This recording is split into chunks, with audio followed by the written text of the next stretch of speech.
Perfect, there we go. Okay, so as I had mentioned, my name is Kaylee Schmidt. I'm an enrollment specialist here at Lakeland College. On the call today, which I'll put them on the spot and get them to turn their cameras on. So you can put a face to the name. We have Jamie Springer, who is our recruitment advisor here on our Lloydminster campus. Thanks, Jamie. And then we have Danielle White, who is our enrollment specialist for most of our Vermilion programs, except for our trades and technology and our human services online programs. And then we have Courtney King, who is our recruitment enrollment supervisor and enrollment specialist for university transfer and trades and technologies programs. So you guys are probably very familiar with us. If you have a student that you have any questions, by all means, reach out to us, contact us, give us a call, send us an email. You can book a tour with us, and we would be happy to help you and the student get your questions answered.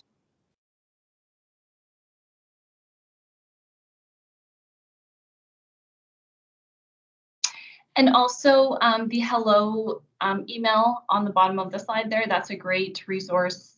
That's an inbox that we monitor 24/7. So you can contact us via hello@lakelandcollege.ca as well. Before I go to open house, just a reminder for any counselors that have popped in the last couple minutes, if you can please put in the chat what school you're from and where you're joining us from, that would be great. Then we'll know who we get to present to today.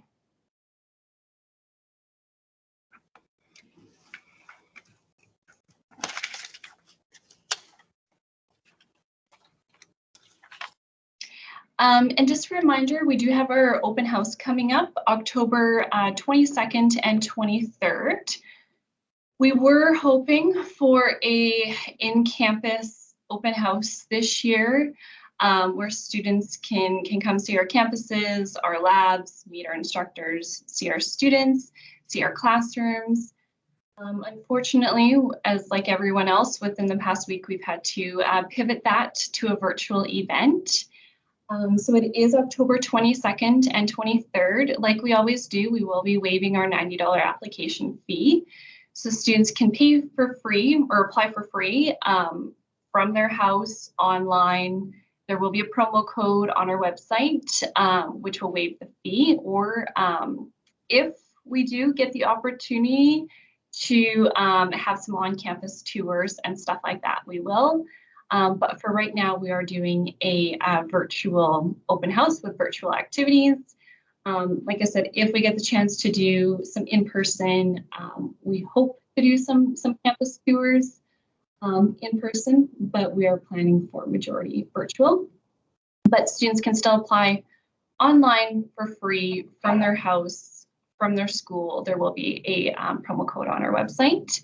And the promo code is active for the 24 hours, all day Friday and all day Saturday. So if you have any students interested in applying to Lakeland, either for January for the programs that are open or for fall, please have them apply during open house.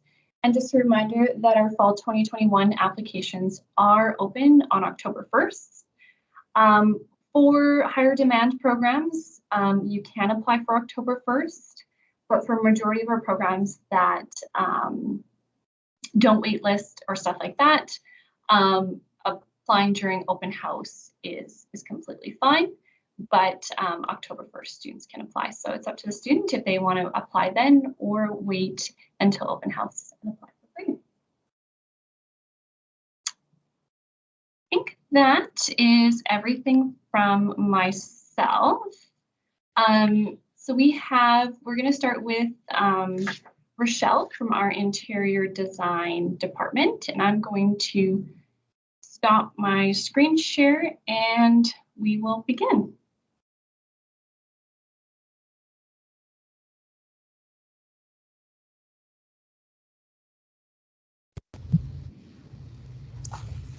Good morning. My name is Rochelle Horn. I'm one of the instructors in the Interior Design Technology program. I have a few slides that I will attempt to share with you, so just let me know if you are able to see them. Good? Okay, thank you. Okay. All right. So we are a 2-year diploma program. We operate based on the Vermilion campus. We have a couple mark requirements, and we're going a little faster than I was hoping. We'll just stop it for just a second here. My apologies.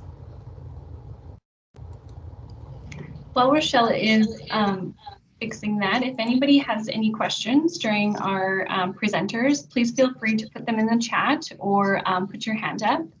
And just a reminder, if you have any questions, it's probably best to ask them while they're still here, because our presenters probably will be popping in and out.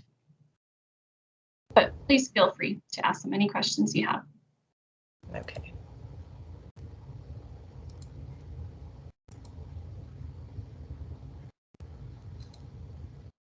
Maybe we'll just share the screen in this view, and then we'll kind of go from there. My apologies. I didn't realize it was set up to transition so quickly. So we do have 2 grade requirements. One is our English, so 65 English 31 or 75 English 30-2, and then 50% in math 31 or math 30-2. Our applications are accepted on first qualified, first accepted. After a review of the transcripts, we did have a waiting list for our 2021 intake. It would be fine for students to apply for free on the October open house weekend. We typically look at filling in the springtime, so there'd be lots of time for them to get their application in. As an interior designer, there are many practical and applied skills. So we sort of try and mimic what the work environment would be with studio settings and a computer lab setting for our students, and look at specifying materials and finishes, space planning, developing plans, elevations, section, manually and digitally working on plans. And currently we are teaching a number of software programs, so AutoCAD, Revit, Photoshop, SketchUp, and possibly some other rendering softwares such as InDesign. And we do still practice hand sketching and a little bit of hand rendering. Over the course of the 2 years, traditionally, we have a field trip for first-year students where we go to Calgary, and that is on hold, possibly for this year again. We definitely are not going to Toronto this year. That would be our large field trip with our second-year students. We are affiliated with the National Kitchen and Bath Association, and I'll just speak to that briefly in a few minutes. But we were named the College of the Year in both 2017 and 2019, and we beat out 153 other post-secondary institutions, including some 4-year degree programs across North America, so kind of our bragging right. They are no longer naming a College of the Year, so now we get to say that we are the grand finale winner of the College of the Year. We have 7 Excellence in Education Awards from the NKBA, and those are based on graded submissions from our students. We've been winners at the NKBA student competitions for 16 years. Our students have 24-hour access to the interior design wing of our campus. We do have degree transfer routes, and again, I'll speak to those in a moment as well. NKBA student chapter membership is sponsored, so our students are professional members of an association, and we are a DDA recognized program as of 2020. So that's the Decorator and Designers Association of Canada. This is just a cute photo of a bunch of our students at the Interior Design Show in Toronto, where we have taken them in the past for a week-long field trip and attending the trade-only days at the design show. Our interior design program has 12 program-specific awards through Lakeland College, so they're not available to any of the other programs. And our students have won over $103,000 US in awards and scholarships through the student competitions that they've entered. Some of these prizes include all expense paid trips to the kitchen and bath industry show, and that alternates between Las Vegas and Orlando. And this is our Mackenzie here. We do have a transfer agreement with Yorkville University, and so currently it's 81 credits towards 160 credit bachelor degree program. It is a program that can be completed in person, blended format, or completely online. I think we have 8 students currently who are graduates from our program who are completing the degree virtually from Alberta, Manitoba, and Saskatchewan. We've got students spread across there. Laura Goodsman was our graduate, and she was the winner of Yorkville University's 2019 President's Award for the Bachelor of Interior Design program. And then we do also have an advanced standing with Mount Royal, where the students get basically it's the first year courses, 1 year of credit towards their 4-year program.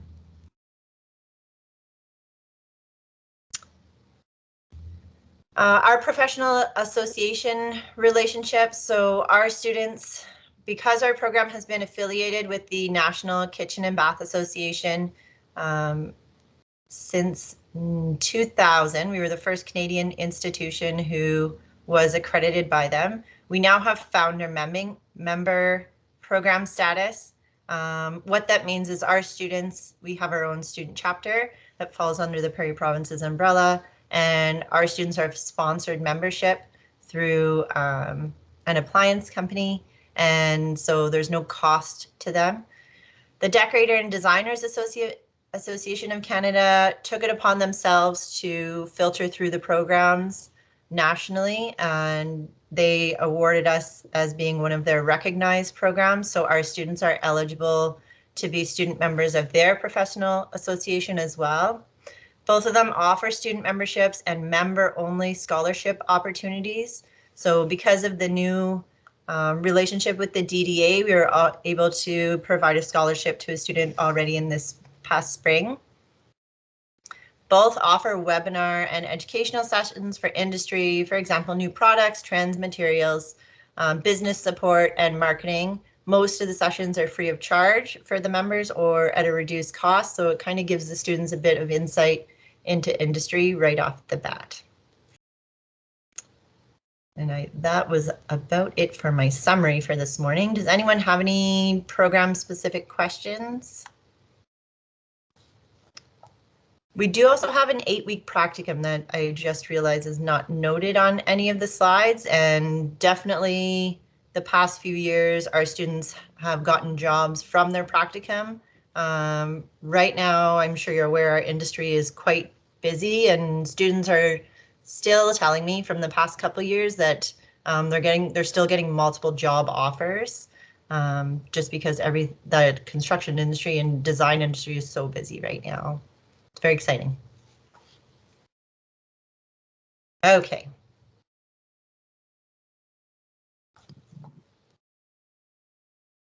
Does anyone have any questions for Rochelle about our interior design program?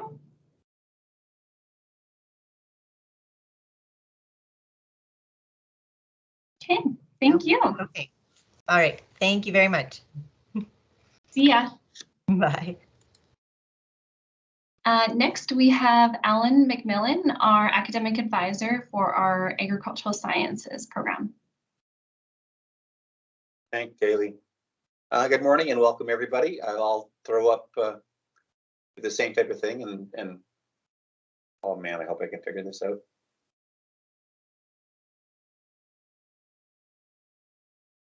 That's not the one I want. That's the one I want. Can you guys see that? Yep. Okay.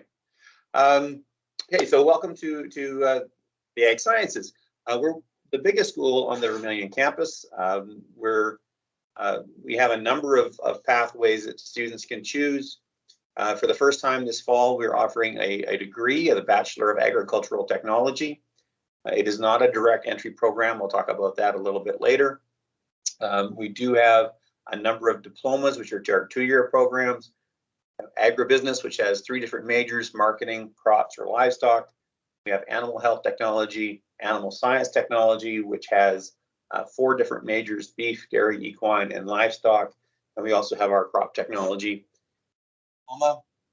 If students are only interested in a 1-year program, we do offer 2 certificates: a Gen Ag certificate, which either an animal science or a crop tech focus. Both of those can migrate into the diploma, and then eventually ladder into the degree if necessary or if they're interested. And our Vet Med Assistant, which is a 1-year program. This is who we are. This is what we do. Like Lakeland, our biggest benefit is our hands-on learning opportunities. Labs, and more labs. Some of our first-year students have 5 lectures and 5 labs. They're on the farm. They're learning the hands-on material. We have the student-managed farm on the animal science and the crop tech side. We have the student-managed enterprise in ag business, and we have the student-managed clinic in animal health technology. And of course, we've really developed in the last year or so, the research facilities, the number of research opportunities on campus as the Alberta government has stepped back from that a little bit. Lakeland has really started to absorb a huge section of that in the agricultural world. So what is, oh, sorry. Yep. Sorry, your slides aren't changing for us. Oh, well, of course not. That would make way too much sense. Oh, my apologies. That's not the one I want. That's the wrong one. That's probably a good thing. I'm showing you the wrong one. Sorry. Now it's changed to Vermilion campus. Yeah, but that's not the right, that's not the right slideshow. Sorry, guys. I have a couple slides for ag. Did you want me just to share them? Let's see if this comes up. Okay.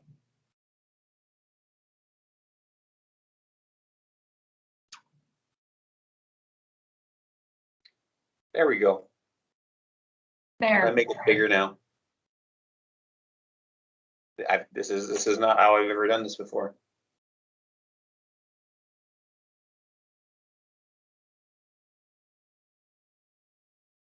Oh, sorry, guys. This is what happens when you put old people with technology.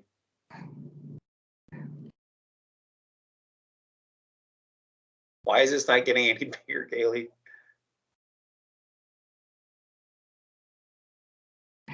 We've been doing this for a year and a half. I know. It should be getting easier. Yeah. Okay, now they're changing. Okay. Okay, so they're small, and I apologize for that. So so what is the student managed farm? Students are embedded into the farming unit and are enabled to make real life decisions. For example, yesterday at the crop technology meeting, they were talking about how the students were pulling off canola off one of the fields, and it was pretty green. And within an hour, the marketing team had ran it down to G3, which is just down the road. G3 decided to purchase it, which made the students decide they're going to take everything off. That was all student-led decision-making, obviously with staff input. Our crop technology, we have about 2,200 acres of farmland. That includes forage and seeded and pasture. And the animal science program has a commercial beef herd, commercial dairy. They have a research herd, a purebred beef herd. And within the next year, we do have the bisons themselves, but we don't have the facilities or the crop yet, or the land yet purchased. So what's new as counselors? What's new for you folks? Because all of the information that I just shared with you obviously is on the website. Probably one of the biggest, most exciting things is that in early spring they knocked down our WHT Meat Center, and they've started building a brand new one. So by September 22, the idea is that that building will be available for student entry. We're quite excited about that. What else is new is changes to the livestock program. The bison material for the first time is now being incorporated into all applicable courses. So if you have a student that is interested in bison ranching or bison farming, it's now part of our program. The SMF bison program is still in development. That will probably be started next year. Just a reminder here, as of last year, we no longer have a sheep flock. The sheep components are still instructed within the program, but we no longer have a sheep SMF team. New this fall, starting October 18th, is we are offering a new blended animal health technology program. The credentials are going to be exactly the same, the virtual delivery compared to our on-campus program. The prerequisites are exactly the same. It's a 2-year program. It is a full-time program, 3 courses at a time. It is delivered virtually. Most of the courses will be asynchronous, I think, at this time, but there will be synchronous time scheduled for instructors to have discussions with classes. Again, if you go online to the animal health program, there's a specific link to the blended program for greater detail, or you can shoot me an email, and I can try to assist you as best I can there. Introduced this fall, we have a new diploma called an Ag Sustainability Program. This is a marriage between environmental science courses and ag science courses. This is a growth program. So if you have someone that's not 100% sure they like the outdoors, they're from a farm background, they're not sure if they want to work in a traditional ag industry, this is going to be a real growth area. We feel consumers are really pushing to know where their food is coming from. They want to know the practices involved. And farmers want to explain to potential consumers, the quality standards that we have. Students are enrolled in courses from both the School of Ag and the School of Environmental Sciences. It gets a 2-year diploma. We do have our Bachelor of Applied Science in Ag Tech. This is not a direct entry program. You must have a 2-year diploma from an accredited college. If you're coming through Lakeland colleges, it's very simple. It can be ag business, it can be ag animal science, or it can be crop tech. And then it's 8 months on campus doing a traditional year, followed by a practicum working out in industry, and then returning to campus at the end of that practicum experience and doing a keystone or a capstone presentation or one final assessment. Our first cohort of 25 students just started classes this September. So where can I go? If I've got my programming, one of the great things about the Ag Science program is it's very, very laddered. For example, if you choose to come for the certificate, then you're going to be able to move into the diploma seamlessly. And then again, if you decide you want to stick around for the Ag Tech degree, that is again a seamless transition so long as your GPA is above a 2.3. We do have agreements with the University of Alberta, the University of Lethbridge, and again, all of these are on our website. We were very excited last year, this was brand new, that for any animal science student that wishes to pursue an animal science degree at the University of Alberta, it used to be 45 of 60 credits that they would take, and now they're taking a full 60 of those 60 credits. So it's a full 2+2 transfer with the University of Alberta in animal science. Each other agreement varies depending upon which school and which program that you're going to. So again, those transfer agreements are all on the website, or if you want to discuss them further, please feel free to contact me. So what do I tell my students? Ag is a growth industry. There are fewer and fewer family farms. There are fewer and fewer of those traditional, what we would call traditional ag students. So if ag is going to fill the labor shortages that we have going on, we're going to need to start drawing from a non-ag background. And we have had a number of our students go through our program that did not come from an ag background and are doing very, very well in industry. Our ag numbers are increasing. I mean, up until this last little hiccup with the announcement from the provincial government, our numbers were doing very, very well. And we actually had 3 programs that had waiting lists. Animal Health had a waiting list, the VMA had a waiting list, and AST Equine had a waiting list. So I would encourage your students who are thinking about those programs to apply early. Animal Health is a competitive program, so it is not first qualified, first accepted, but it is always better to have your name on the list. I would encourage you to tell your students to visit the campus once it's possible. As Kaylee spoke about, we had hoped to offer an open house and open house tours this fall. But we do info sessions in the spring. Hopefully by that time, in March, hopefully by that time things will have settled down and we'll be allowed to have visitors on campus in a more traditional manner as well. The only other thing that, as a former high school counselor, one of the things that I often faced when I had discussions with students in my office was the concept of NIMBY. I'll go to school anywhere, but not in my backyard. I would encourage you to have your students legitimately consider Lakeland, even though we're close by, or even though that it's not, maybe not as far away from home. This is a world-class education that offers a tremendous amount of opportunities. And at that, I will open it up to questions. If anybody has anything.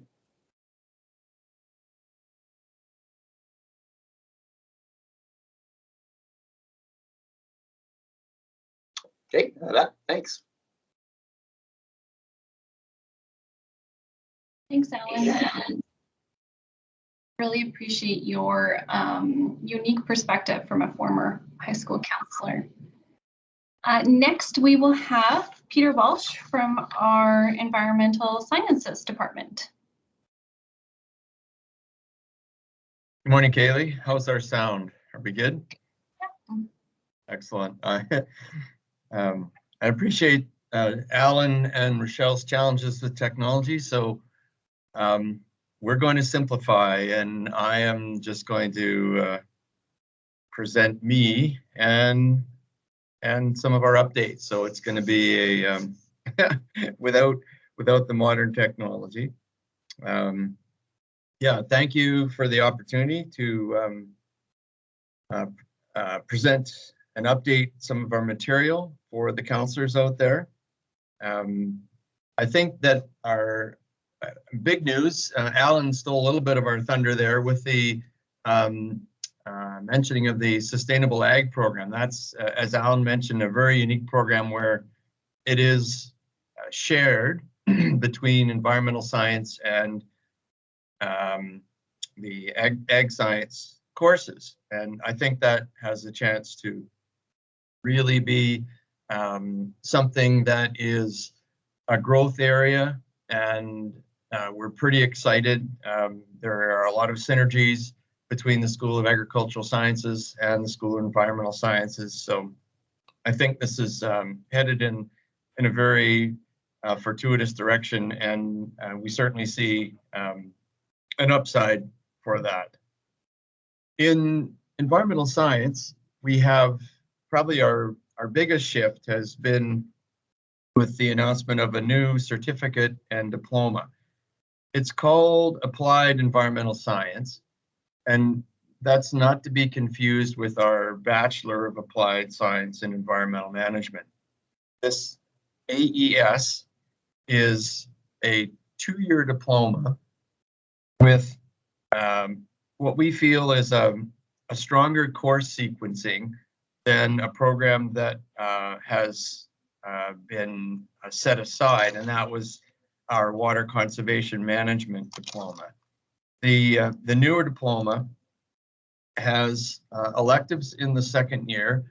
The first year is common. So the certificate, which can feed into the diploma, actually works as a catch-all coming both ways. We often have students that arrive at college and particularly environmental science, not entirely sure which major they want to move into. And in fact, this lets them comfortably go through a year of courses, see the college, see the programs, talk to the instructors, and then make a choice, whether they are going to, go back in the industry, go to work, and we can give them accreditation with the 1-year certificate. Or in fact, they may decide to stay and move into the Applied Environmental Science diploma. They also, of course, have the chance to transition into any of the other diplomas that we have, longstanding great programs in conservation and restoration ecology, environmental conservation and reclamation, the ECR program, or wildlife fisheries conservation, WFC. So we're pretty excited that this gives the students some flexibility and doesn't force them into, in fact, what we had a few years back was the undeclared majors. And that just allowed for too much selection of courses that didn't necessarily sequence properly. And by that, I mean courses that you would call a prerequisite. If I can simplify, you know, soil conservation 1 moving into soil conservation 2. That type of sequencing is much stronger with this applied. This is the new diploma that we have in applied environmental science. Of course, the Bachelor of Applied Science and Environmental Management, with the 2 streams in monitoring and protection or reclamation and remediation, excuse me, is still very strong. We have 100% employment with this program, and the strength really lies in the practicum that they do after coming in. Alan mentioned the new ag tech degree for ag. Our Bachelor of Applied Environmental Science, of course, needs you must come in with a diploma or degree. That first year is an advancement in tech courses, and then you move out into the industry for your 8 months practicum. And that practicum most often turns into full-time employment offers for the students, which is a great hook and something that we know that students coming to Lakeland College are looking for. They want the applied, they want the hands-on learning, which we give them in spades. For example, right now, our second years are all out on what we call field week. So their lectures are canceled. And in fact, what they're attending are various field labs in several of their courses, and that moves through the whole week. So we certainly appreciate that it's not snowing and it's not really cold. We've had some windy days, wind time so far, but that field week is such an experience for the students. We get them to places in industry. There's one group that is doing a water assessment on a nearby river, and the instructor discovered that looking back through the records, the last time that this river was assessed was 1978. So the students really feel like that is something valuable for them, and that they're contributing to their environment, to their education with something that is not theoretical, but absolutely applied and of value to their community. So the field week is a really critical and long-standing part of that second year lab experience, where it's more than just, you know, looking at something in-house. They are out in the field. Thanks for the pictures, Kaylee. That's actually a shot on the Mcmillan Reservoir, which is right here in town. And we have instructors out there right now doing aquatic management, or monitoring, actually, looking at fish samples and populations, that sort of thing. So it's a very significant part of the type of hands-on education that the students get here. I think that's all the brand new stuff that we've got. Kaylee, I would just open it up for questions if anybody has anything for me.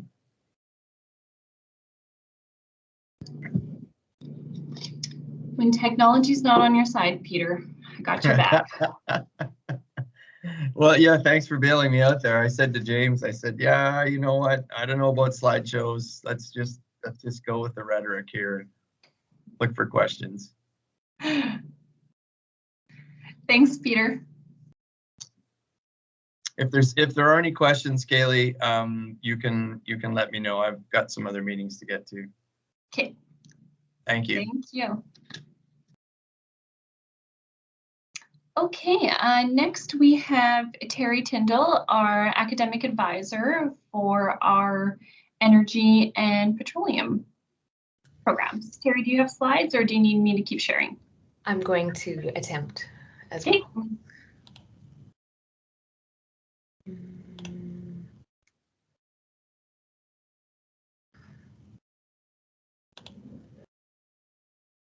Ooh. Sorry. I think you can see that. Yeah, we can. But it's showing the full view. Yeah. We'll just keep it that way. That's fine. I don't want to mess anything up. So yes, welcome and thank you again for having all of us. I think the biggest thing that we all keep talking about is the hands-on learning that all of our students get within Lakeland. So as you can see, one of our beautiful new ads with our new website coming does showcase those real-world results that students get to see when they go out to industry. Within our Hoot and Hope program, the ones we've been talking about for years and have great success with, the students go out on these practicums and we find they come back as such an experienced learner after going out to the field. So one of the biggest differences this year has just been dealing with practicums and COVID, but still having success. And so what we've seen is that students aren't going out to typical oil and gas industries as much. They have that as well as the pulp and paper mills, the food processing industry, power generation. So we like to talk about that a lot with not really keeping students only closed-minded thinking about the oil and gas industry within the area. So just opening up the horizons that they may go out to practicums where, again, power generation, we have somebody at a carbon capture plant. So it's not just the typical oil and gas. Our HOOT program, or Heavy Oil Operations Technology Certificate program, continues to be the first entry point, and it is the same common year, same common programming as Hope Year 1. The difference being with the admission requirements only requiring the math 50% and math 30 and English 30 as well. There is a strong science background that is recommended for our students, so we do still recommend Physics 20 if you're coming into HOOT, but it's not a requirement. When we talk about the HOPE program, they do have the, again, common first year, and they do require the Physics 20 as a admission requirement. So we're going to work with our students, whether they come into HOOT or Hope Year 1, and let them know that it's all the same first year, and they can even continue on with Hope Year 2 if they decide to level up by taking the physics entrance testing with our admissions program.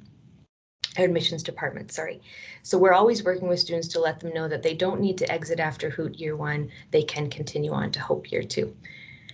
Again, the practicum is heavy within the program, both Year 1 and Year 2, and that is really the most successful part of our programming and what sets us apart from other schools for power engineering, as well as our beautiful lab, which I would love to show you a tour of, but that can't happen right now. What's new within our programming within the School of Energy is we have an online option for 4th class power engineering.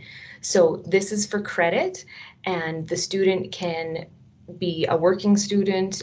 Maybe they're fresh out of high school. Maybe they're a working student who has decided that they want to do this as well. So with it being for credit, they do meet some eligibility for part-time funding, etc. The difference with this one is that the student is responsible for gaining their practicum or STEAM time so that they can be eligible to receive a Lakeland certificate and then their power engineering certification. So we have options with our students that they could attend Lakeland for the lab. So a student could be learning online for the 16-week courses. There's 2 16-week courses, but they could attend our spring Lakeland lab within the continuing education department. They also could be out in industry just because they have those contacts, and then we would help set them up with either insurance to cover that if they were going out to an unpaid practicum spot. So there are no requirements with this one, but of course we want to recommend math and physics, science base as well. Some of the success stories that we get from our students are just, again, the hands-on learning that they receive out in industry. The top tip for student, when I've polled students, what should they pay attention to in high school right now so they can be set up for success when they come into the full-time program, is physics, chem, science, math. All will get you that background so that you're going to be more successful in year 1 and year 2 of the program. So again, the students who are excelling in math and physics would be ideal. Another thing that our students do talk about is just the small group sizes and small classes that we have that really get them those hands-on learning. So our class cohorts have dropped down to, we accept 40 in year 1 and 30 in year 2, and their labs are always going to be 10 or smaller. So this year we did have a wait list for our programming because we have the 40 and 30 cap in year 1 and year 2. So I would encourage students to apply early and know that the practicum is a really big piece of ours. Within the School of Energy, we also have the SET program. So that was previously, you maybe heard about in the Enviro school. So I'll just touch on it a little bit. The SET program is Sustainable Energy Technology, and the student does not have any admission requirements, and the program is online. So again, a high school student may be considering this, or it may be a more experienced student. But this focuses on the 4 main technologies: wind, geothermal, solar, and biogas. So the student can take online courses to go through the 1-year certificate or continue on to the next year to gain their 2-year diploma. They also come to a lab, in-person lab on the Vermilion campus if they were going to complete the 2-year diploma. And I've thrown up a picture there of the solar panels that they would get to work on. I think it's a 1-week hands-on lab so that they can complete the diploma program. So the student who's looking at this type of program is someone who's science inclined, math, physics also, again, would benefit. And then communication, because the type of student going into this field may be working out in industry in those sales representative, sustainability advisors, etc. And I can always field questions to the program coordinator, Kathleen, if anyone has specific questions about that program, because it is new to our school. And that is pretty much it. Does anyone have any questions about Hoot, Hope, our 4th class online, or our SET program?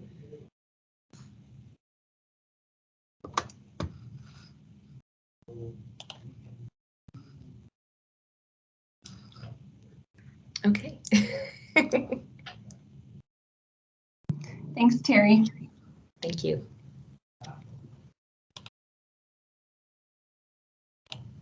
Oh, yay.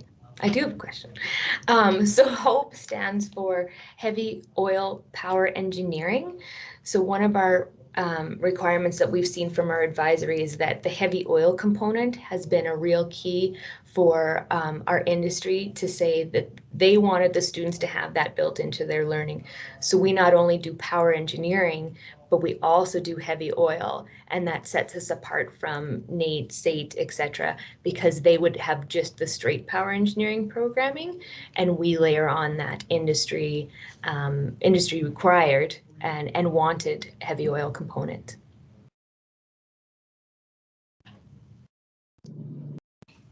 Thanks for that question, Roxanne. We often get tied up in a lot of acronyms here at Lakeland, so please ask us for the full name. Perfect. Thank you, guys. Thanks, Terry. Next, we will have Chris Thompson, our chair of our Trades and Technology program. And Chris, let me know if you need slides or if you're good. No, we should be good. Good morning, everyone. Nice to see everybody. So again, I am Chris Thompson. I'm the Chair of Trades and Technology. Just have a real short slide presentation and with an option to have some questions at the end from any of you. So welcome, and we'll get started.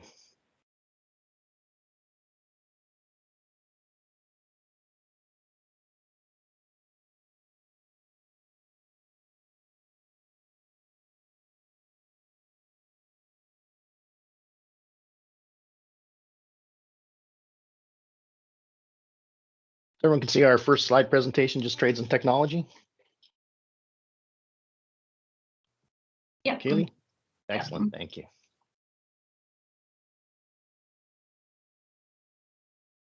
Here at Lakeland College, we have 6 Red Seal certified apprenticeship trades. Welder, parts technician, which is all online now. This is the first year we've run all our parts technician classes are online delivery now. Heavy equipment technician, electrician, carpenter, and automotive service technician.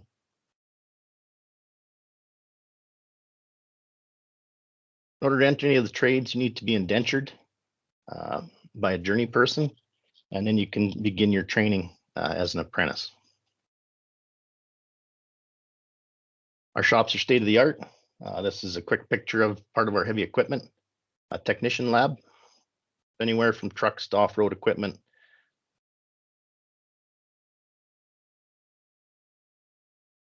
Automotive shop, again, state-of-the-art equipment here, latest and greatest in technology. Carpentry shop, as you can tell, it's a very, very clean shop. We do have the state-of-the-art dust collection system here, so very, very clean environment, very well equipped with all the equipment we have here also. Electrician area, so lots of lab space and areas for students to work in our electrician lab. Welding booths, all the booths are set up with inverters, dual wire feeders, obviously smoke extraction, oxy fuel torches.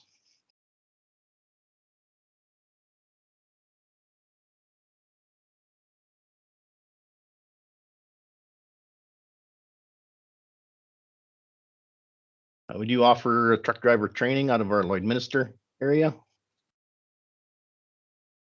You should have had your interior design presentation this morning. We do offer pre-employment apprenticeship training. So great news for the fall of 2022 is we are going to offer an intake of automotive service technician beginning in the fall of 2022. So we're pretty excited for that. We continue to offer pre-employment welding and pre-employment electrician here at the Vermilion campus.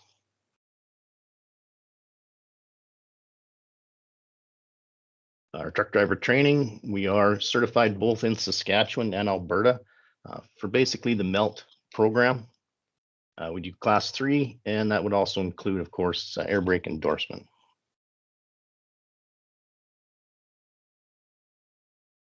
Continuing education, so we do B pressure prep, B pressure testing. We do a continuing education evening course of MIG and arc welding. We do all of the CWB testing here. We do offer Red Seal prep, so that would be your interprovincial examination prep course. And we have a great following of our career and technology studies, our CTS program with interior design, carpentry, auto service, welding, and electrical. And we also deliver a master electrician program for journey person electricians who want to be able to pull permits for buildings.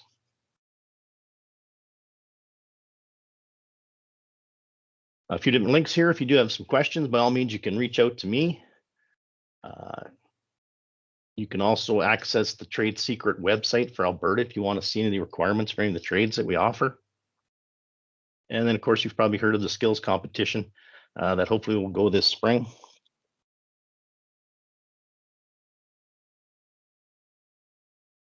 Any questions as far as trades and technology goes?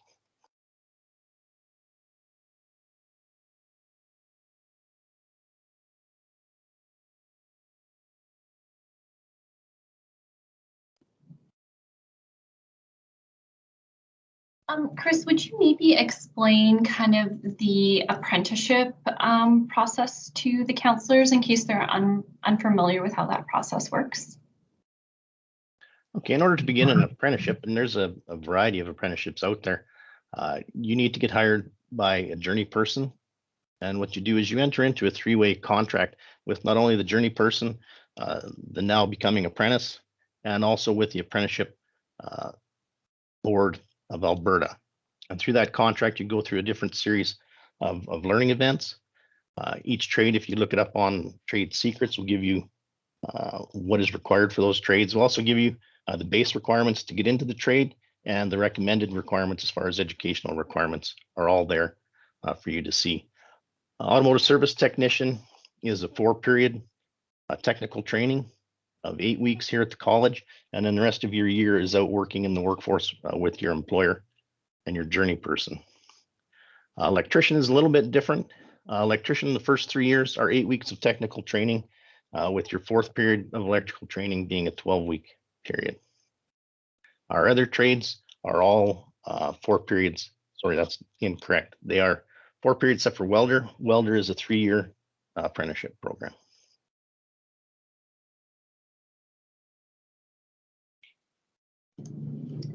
And maybe the process of like a Saskatchewan student that's maybe close to Lloydminster that wants to take their technical training at Lakeland. Can they do that, and how does that work? Yes, very interesting question. Good question. Thanks, Kaylee. Because of our close proximity to the Saskatchewan border, an apprentice doesn't necessarily have to go to Saskatchewan for their training. What they can do is write a letter with both his employer and the apprentice stating how this is going to be very inconvenient for them to have to relocate to another area to take their training in Saskatchewan. So the Saskatchewan government, their apprenticeship program will grant them the ability to come to us for their training. So it's not a closed door. Lloydminster is a very interesting deal with that. And we do get a lot of apprentices through this kind of side of Saskatchewan. So.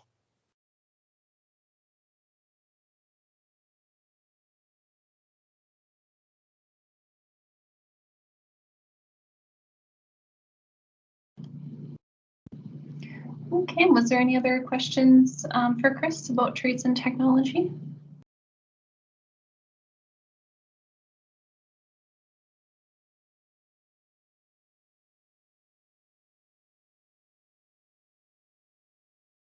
Okay, thank you, Chris. Great, Kaylee. Thank you very much. You guys all take care. Hey, you too.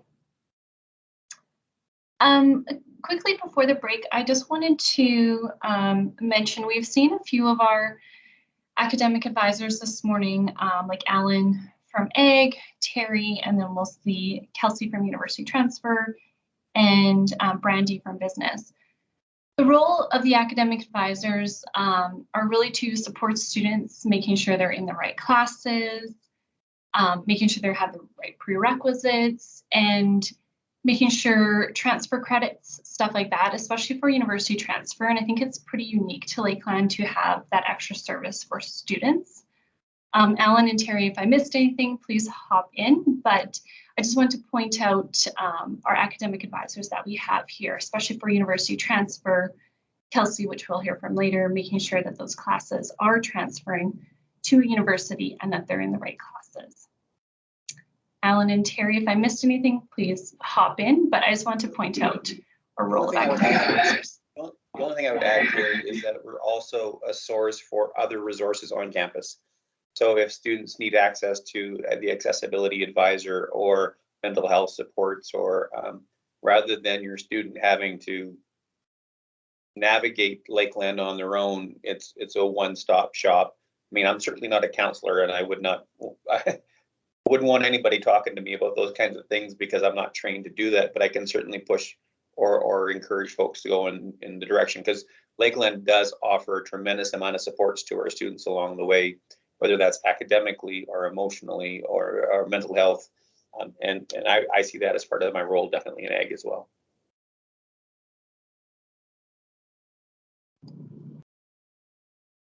And it's that relationship too with the student, because like especially Kelsey and Brandy, they meet individually with those students before they come on campus, before they start their program in September or January. And they're constantly in contact with them throughout the year, letting them know about drop dates, dropping courses, adding courses. So those students really have that resource on campus. Okay, we will take a 10-minute break. We will be back at 10:10 with Janice Augie from our Human Services. So please don't exit the Teams meeting. You can mute it, turn your microphone off, and then in a few minutes before 10:10 we'll rejoin. But please feel free to leave for a few minutes, and then we'll see you in 10 minutes.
Hi, Kaylee. Can you see my PowerPoint on the screen? I can, you betcha. Okay, perfect. Thanks. We are right on time. It's up to you if you want to begin now or wait till 10:10. I'll leave that up to you. Well, I'm ready to go. Why don't we wait for 2 minutes just in case people are not back yet?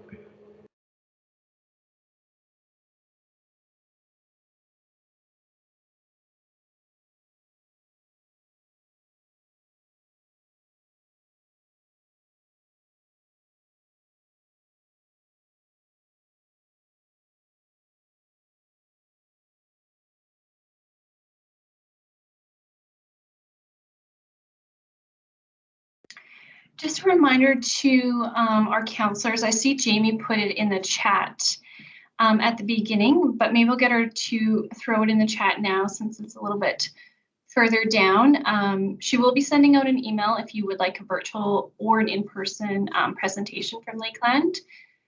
So please contact Jamie. Her schedule is pretty open at this point. So if you would like us in your classroom, either virtually or in person, please let us know and we would be happy to come in and do a presentation. Thanks, Jamie.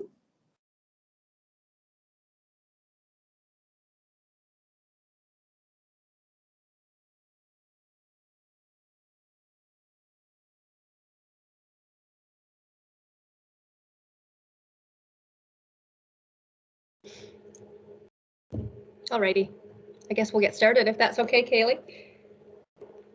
Thanks. So, good morning, everyone. My name is Janice Aki. I'm the Dean of Health, Wellness, and Human Services. I'm going to chat with you about human services programs at Lakeland, and we have Deb Manish on the call as well, who's the Chair of Health and Wellness, and she's going to walk you through our health and wellness programs.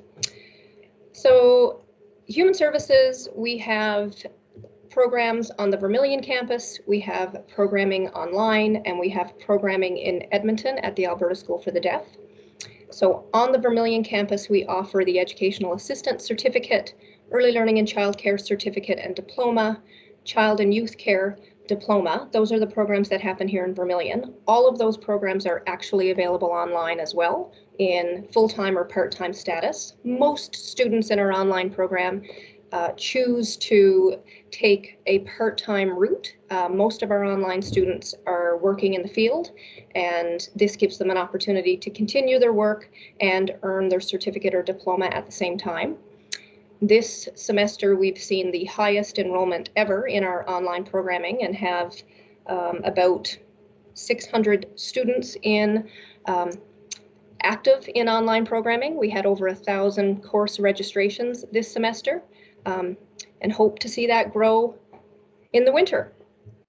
I'll walk you through each program and certainly stop me along the way if you have questions. Our Child and Youth Care Diploma. So we go through some cool stuff and program facts, fun facts for each program. The biggest cool thing to happen to Child and Youth Care this past year is we've received national accreditation. So we are now accredited by the Child and Youth Care Educational Accreditation Board of Canada. We went through about a 2-year process to receive accreditation, and we're certainly proud of that accomplishment. And basically, I mean, it means that students can feel confident in the education that they're receiving. It is a standard across Canada. Students will, when they finish our program, they will register with ACTA, the Alberta College of Therapists Association, as a child and youth care worker.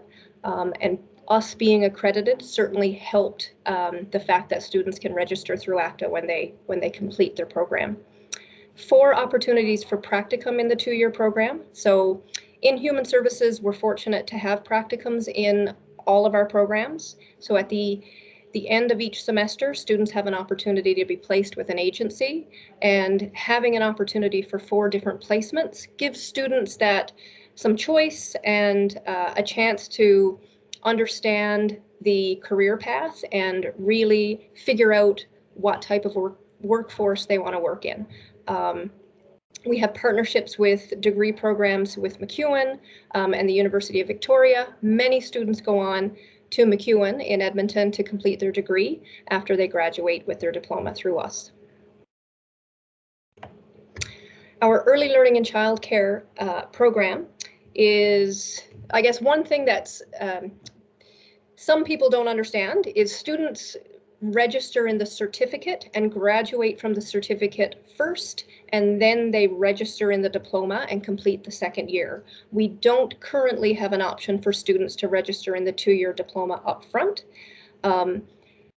After students complete their certificate, they receive their level 2 certification through the ministry for childcare.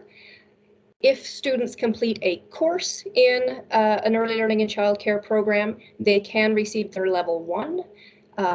Unfortunately, we lose some students after year 1 because there's so much employment. Unfortunately for us, fortunately for students, they do receive employment based on their last practicum, but we tend to see those students back because of online programming, and they will continue their diploma through online. Some students do choose to come back in a second year. We have about 15 students in the diploma this year, which is great. 2 practicums each year with the certificate, and there would be 4 practicums with the diploma. We did receive the Silver Medal Program Excellence Award a few years back with our early learning and childcare program. We actually offer this program, as I said, on the Vermilion campus, online, and we also offer it online in French. So a student who French is their first language, they can complete the full program in French. We've also tried to market it to immersion students. So if students are studying French immersion in high school and they'd like to continue using the French language in their post-secondary career path, they can do that through an online offering of early learning and childcare in French. They could do some courses in English and some in French if they chose, or complete the full program in French. Educational assistant is a 1-year certificate. I guess a great thing that we do with our educational assistant program is we get our students active in schools right away. So usually during the 2nd week of the program, we have partnerships with local schools here in Vermilion, and our students are out in a school as soon as possible doing some shadowing opportunities and learning about the career immediately. We have, again, practicums each semester in this program as well. The only program in Alberta that offers a sensory development course. So educational assistant programming is pretty standard, but this sensory development course is unique to Lakeland, and one that students tend to comment on that it's one of their favorite aspects of the program. Lots of employment opportunities, and I do think the fact that we get students into schools right off the hop certainly enhances that opportunity for employment for students. I mentioned that we have programming in Edmonton, so we have a partnership with the Alberta School for the Deaf, and we offer the American Sign Language and Deaf Culture Studies certificate, usually on campus. This year, because of COVID restrictions and where we were at in the spring, back in another semi-lockdown, we decided that we were going to start the academic year this year online with our American Sign Language and Deaf Culture Studies certificate. So typically we would be face-to-face. We hope to be back to normal at some point in time, and we will be back on campus at the Alberta School for the Deaf offering the certificate. So this is a program that students learn sign language. They learn ASL, they go through the 3 levels of ASL skill development, and it is a preparatory course to an interpreter program. Unfortunately, our interpreter program was suspended. I guess it's suspended starting next year. We have a group of students who are in the 2nd year of the interpreter program right now at the Alberta School for the Deaf. They will finish their program, and we have suspended the next intake and won't be looking at a reoffering of the program or a continued suspension. Either of those things could happen for 2023. There are opportunities for students to study interpreter programming in BC and Manitoba, and we're looking to have some transfer agreements with those institutions for our American Sign Language and Deaf Culture Studies certificate students this year. We also have 2 postgraduate certificates that we offer online. Animal Assisted Wellness is one of those certificates and Community Mental Health is the other. These are programs that are not available on campus. They are offered in a part-time online delivery method. So Animal Assisted Wellness is a certificate that someone with a human services background could take as an add-on to the career that they're currently in. And it trains individuals to understand what it means to bring animals into care settings. So those of you who are in schools, you may have had opportunities to bring dogs on campus or certain pets on campus for stress relief for students.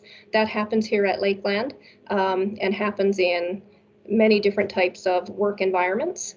Understanding the animal-human bond, understanding the ethics involved in incorporating animals into therapeutic settings is what this program is all about. There are training programs out there for animals and how to train your animal, but there aren't programs to train the individual on how to incorporate the animals, and this is what this program is all about. Community mental health, again, post-certificate, so having a human services background and then adding on these courses to the career that you're currently in, helping you understand mental health and how it affects every aspect of life in a workforce. So understanding trauma, ethics and law, infant toddler mental health is a very interesting course that we offer within this program. We see many actually educators who have an interest in adding on this certificate to the degree that they currently have to expose them and have a greater understanding of mental health. So a list of some graduates that have hired, or employers that have hired our graduates. We're proud to say that we have a vast array of employers and a high success rate of students finding careers once they finish our Lakeland Human Services programs. And a big contributor to that is the practicum opportunities that we provide.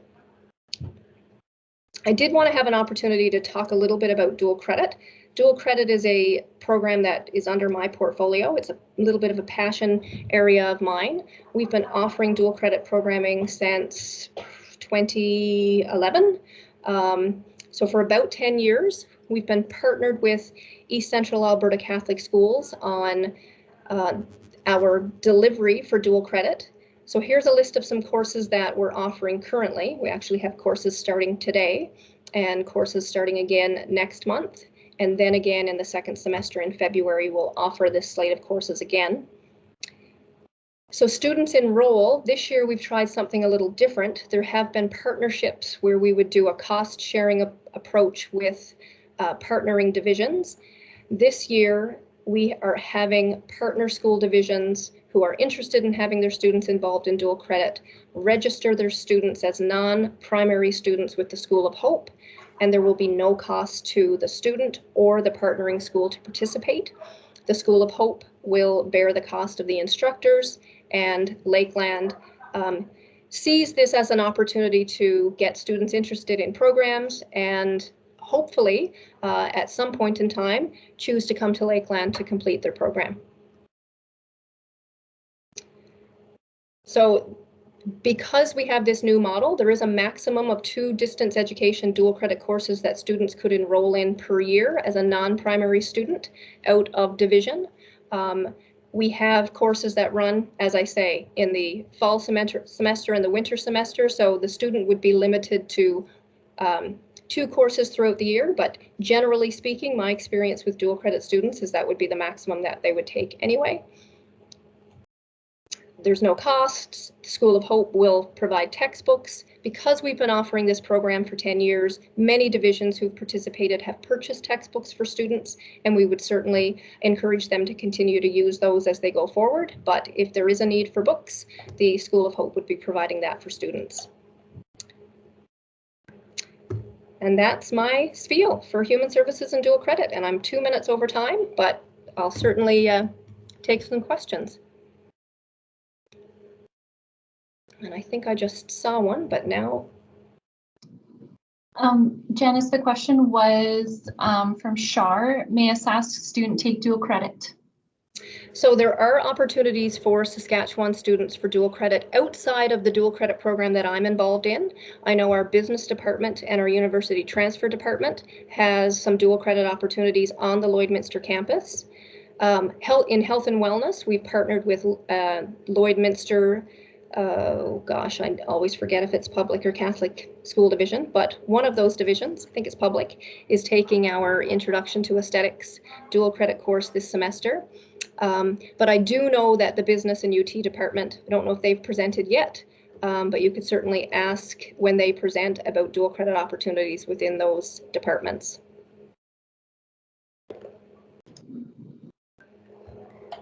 Thanks, Alrighty. Janice. Thank you. Please reach out if there's any questions. Happy to help.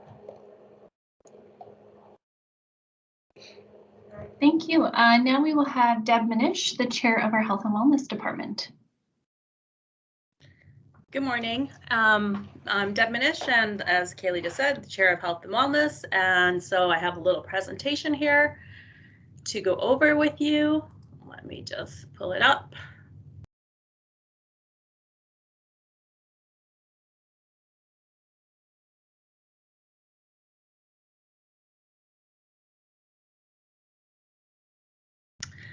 Okay, so Health and Wellness considers is got 4 programs running under it. They're all certificate programs. One is clinical esthetician, that's new to us. One is esthetician, hairstyling, and healthcare aide. So I'm just going to say that clinical esthetician is a new program, and you do have to complete the esthetician program before you're allowed to go on to take the clinical esthetician program. We're going to start with hairstyling. I'm just going to show you a short little video of our hairstyling and our esthetician labs.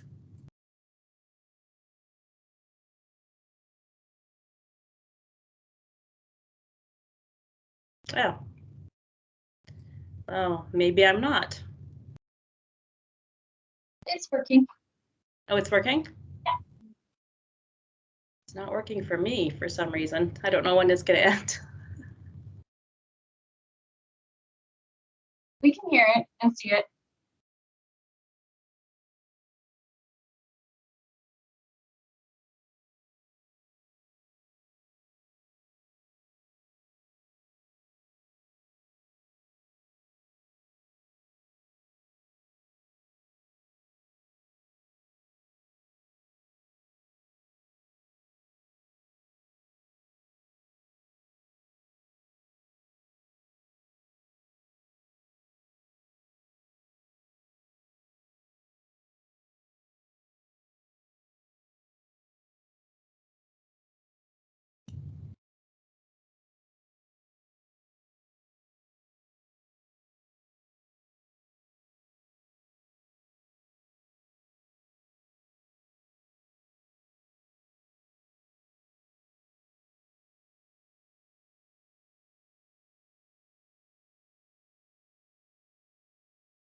Michelle, come here. Okay, apparently, so the video started. And you said they can hear it, but I don't know what's going on.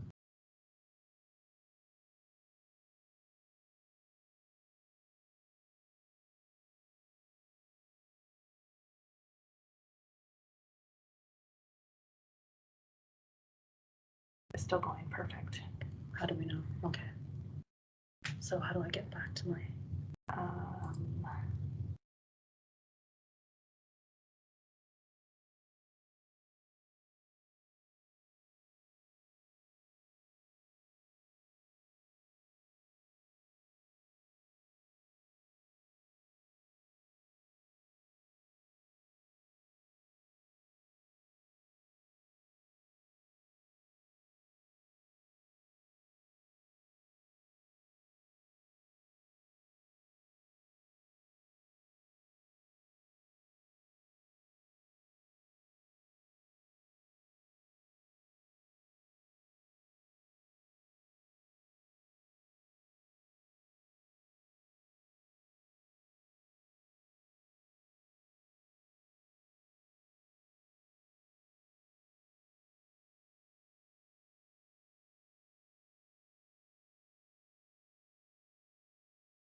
Oh, video is stopped.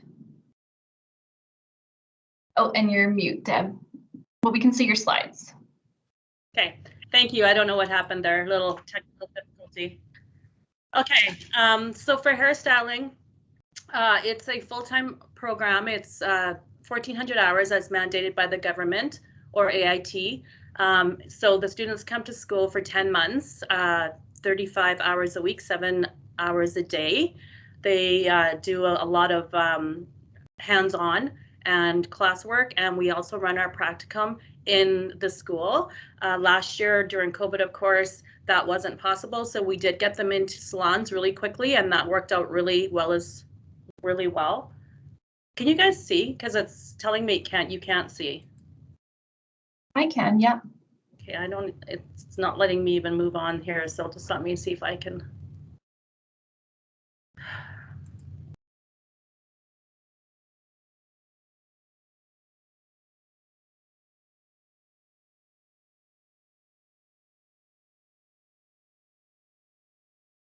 It keeps kicking me out for some reason. Okay, so with our hairstyling program, we only accept 24 students, and there's 2 instructors on campus with them at all times, so they really get really good instruction in their program. I did want to mention that this year, one of our students won a silver medal in skills for hairstyling in the Saskatchewan side.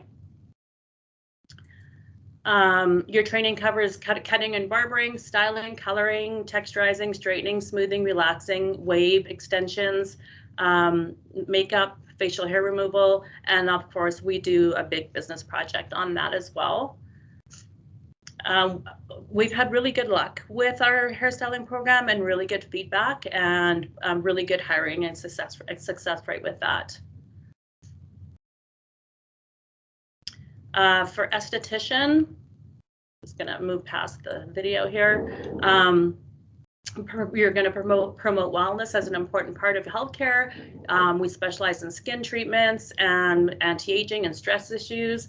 You'll study anatomy and physiology and the skin, diseases and pharmacology, epidemiology, nutrition, and you'll develop a lot of communication and business skills in there as well. Your training covers manicures and pedicures, including gel polish, facials, body waxing, lash and brow tints, lifts and lamination, makeup, hot rock massage, relaxation massage, body treatments, and the business side of things. So we do have our students running our salons and our hairstyling studio as well. So when you're finished your esthetician program, then you can go on for another 7 weeks and do the clinical part of the esthetician program, which is really in high demand right now.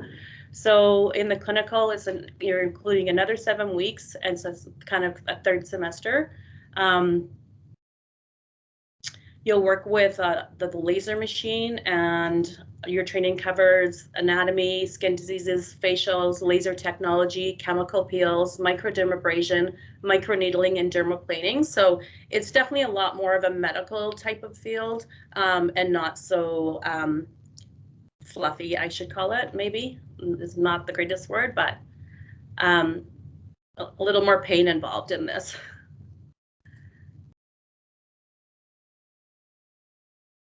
I do want to mention also with our esthetician program that we had on the provincial level, we had a silver and gold winner at skills, and then our gold winner went on and got a bronze at nationals. So we're really excited about that. Our healthcare aide, I'm just going to miss the video on that, but we do have really amazing nursing labs here. I'm sure, I don't know if all of you have seen them, but they're really state of the art. Hang on. So with our healthcare aide, it's a blended format. So the students will come for 9 weeks during the weekends and do a lot of their learning on our D2L system. It's kind of set up that way so that people can work and go to school at the same time. We are It's changed this year into a new curriculum, and so we are working with the Alberta government, and we have to follow their guidelines. So everybody in Alberta will be doing the exact same program. It's a little longer. The practicums are a little longer. Some of them are instructor-led, some of them are preceptor-led. Also, I did want to mention that a new thing that has come in, because it's being governed by a different body now, that the students are required to complete a final government exam in order to get their certificate. So even if they complete here, they still have to complete that government exam to be certified. They have 60 days and 3 tries to complete it.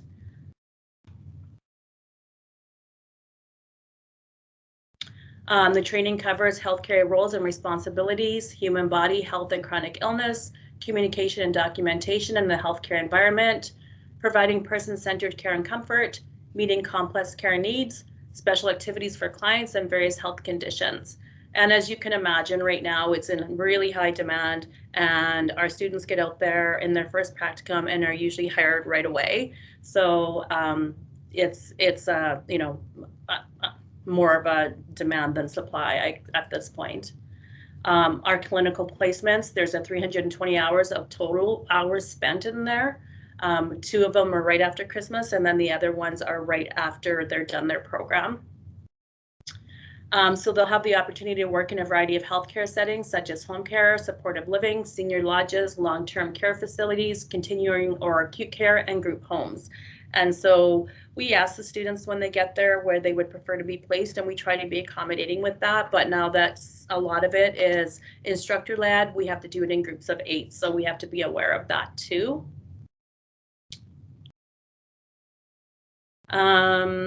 There's just some information. We can go through that, and that's what I have. Does anyone have any questions?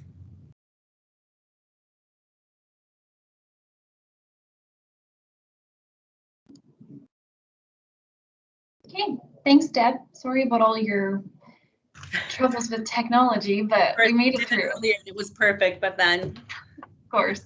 Of course. Well, thank you. If you have any questions, please feel free to reach out to me. Thank you very much. Next, we are going to move to university transfer, and we have Kelsey, our academic advisor, joining, and we'll give Kelsey a minute here to share. Oh, Deb, you'll have to stop sharing too.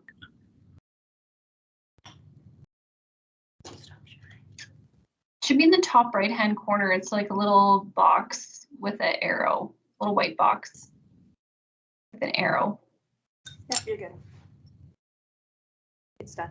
Is it stopped now? No. No. Do you want to try just leaving? Yeah, I'm just gonna leave.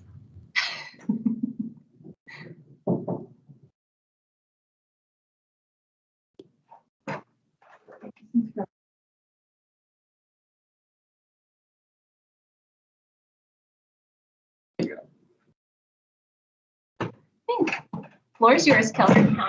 Awesome. Okay, perfect. Okay, so my name is Kelsey Maddock. I am the academic advisor for the University Transfer Program.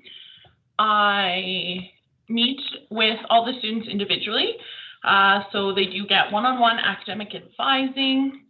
So I do that throughout the summer. Right now, we currently have 319 students in university transfer. That is a little bit higher than we were at last year, but our numbers are definitely holding strong and generally increasing every year. I believe we have 128 returning students and 191 new, including a 75-year-old man who is taking our introductory English course in the evenings. So truly showing that he is a lifelong learner. We do care about our students, and we want them to get the unique situations, aspirations, whatever their kind of plan is for university.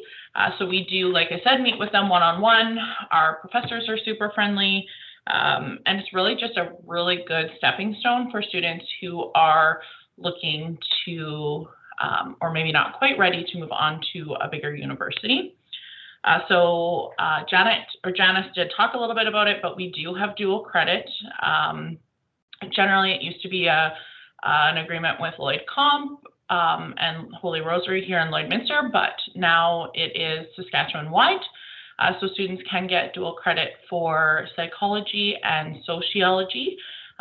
Those are both offered in the evenings for students. And if you want more information, you can definitely give me a shout afterwards. I will be sending out like a little, or Kaylee will be sending out a little kind of cheat sheet for you guys.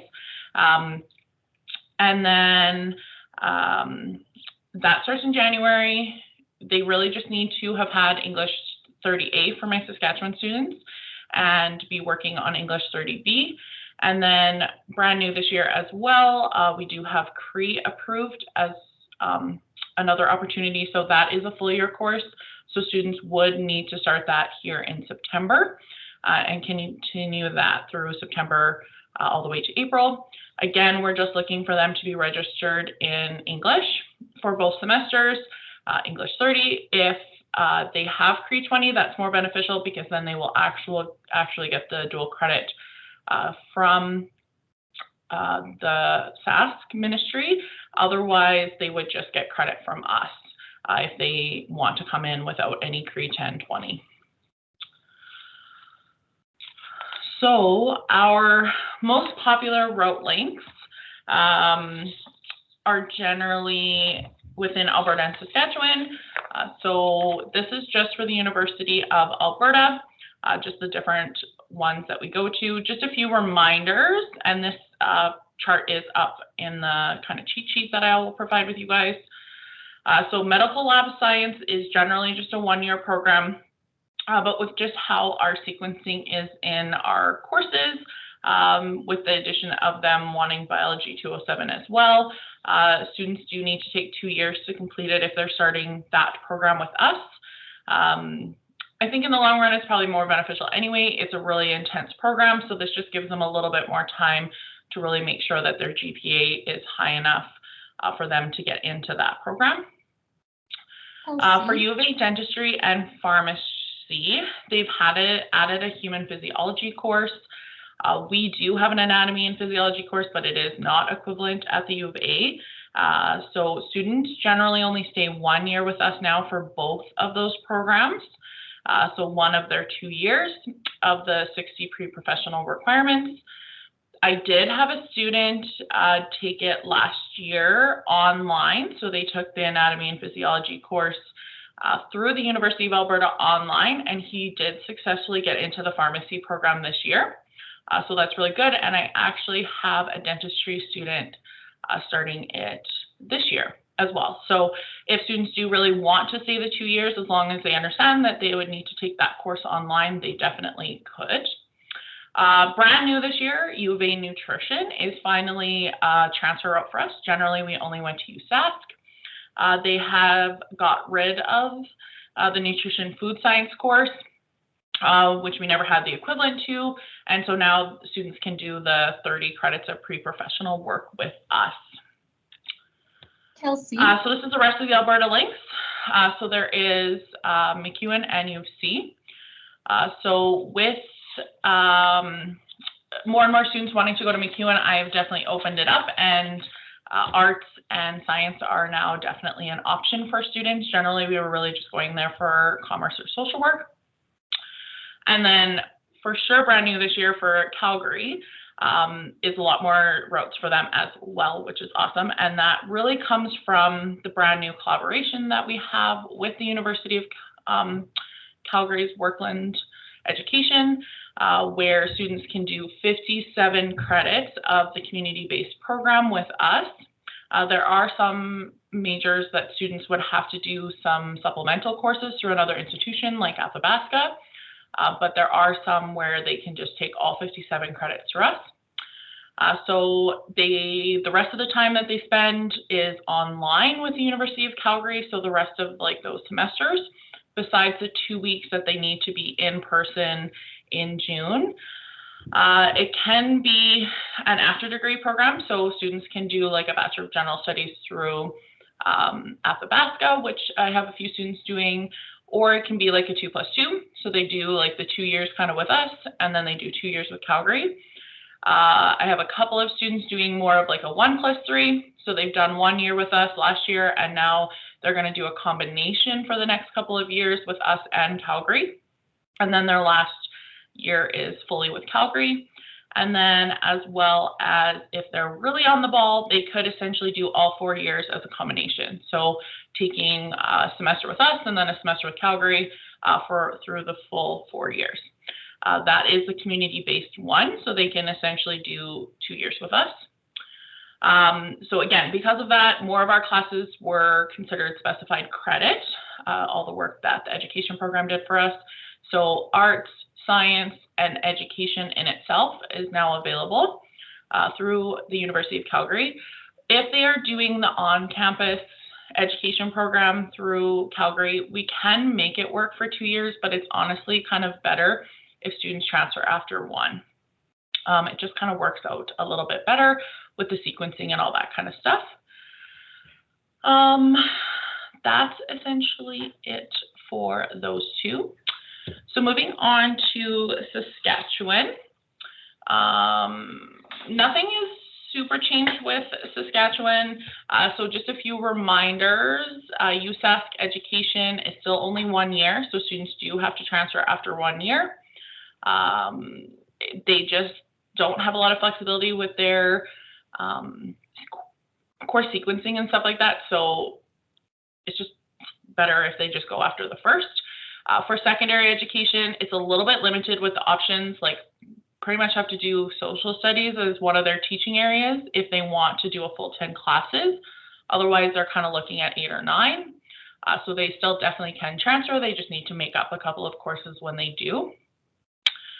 For dentistry, just a reminder, they do 2 of 3 years with us. And for pharmacy, they do 1 of 2 years of their pre-professional program.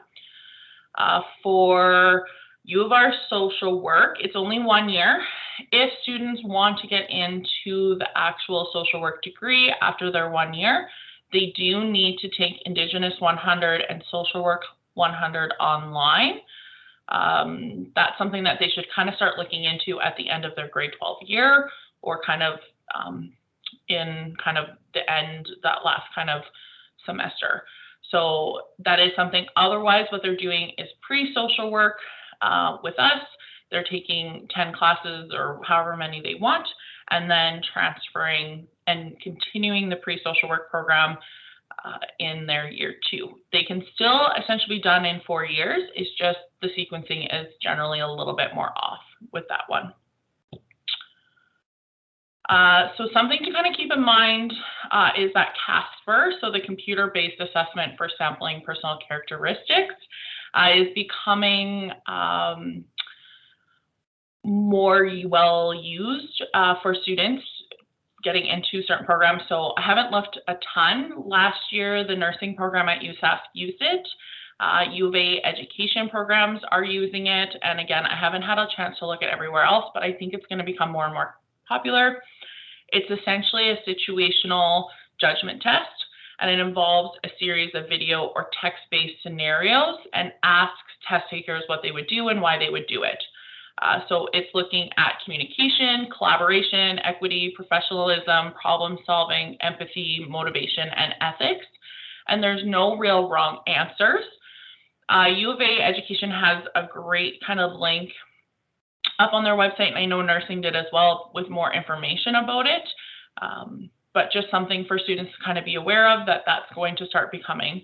I know when we talked with academic advisor for nursing last year, she really just said it's really like that personal skills. So working, I think we've all had nurses that maybe didn't have the best bedside manner. So it's just looking at the personal skills and not just the grades. So our HEP is still going strong. So we still have about 35 students, and they are currently in their 4th year. So they will be graduating at the end of this year, which is super exciting for us. Our second cohort began in 2022, or our second cohort will begin in 2022. So our current pre-ATEP students are in their second year of kind of pre-professional requirements. And we're looking to keep continuing that every 2 years for any students. So ATEP is the Aboriginal Teacher Education Program through the University of Alberta. And so students can get an elementary degree with kind of collaboration between us and the U of A. It is a U of A program though, but there is a classroom dedicated solely to our ATEP students here on campus, as well as a full-time coordinator.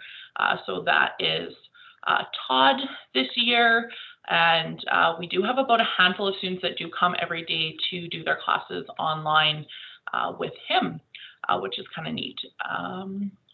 Just a reminder that we do have an agreement with Athabasca, so students can complete degrees in collaboration with us and them.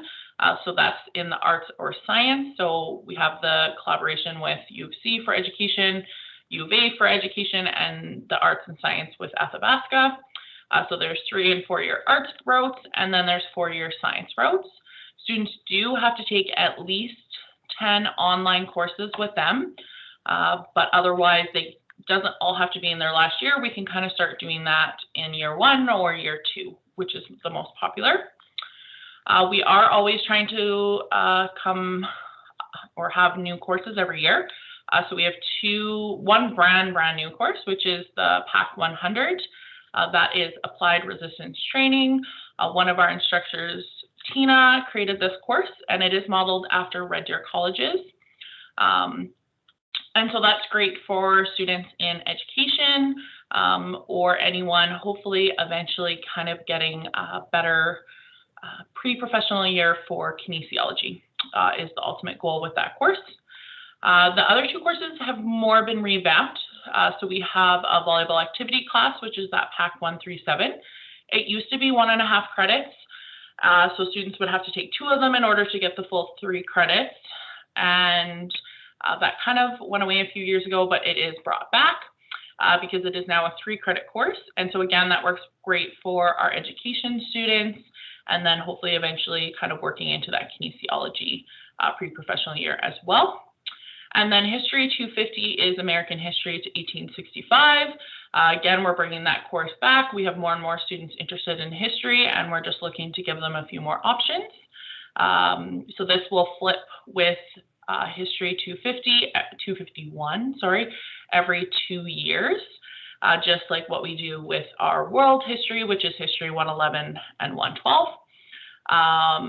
Brand new this year, we're offering Canadian history in both semesters. It used to flip back and forth, but with it being a requirement for all elementary education students, we have lots of social studies, social work, all those kinds of things. We decided to offer it for the full year, and enrollment has been looking great for all 3 new courses. And then just a reminder that CRE is brand new as of last year. So we're still offering that, and then as well having that opportunity for high school students to take it as well in Saskatchewan.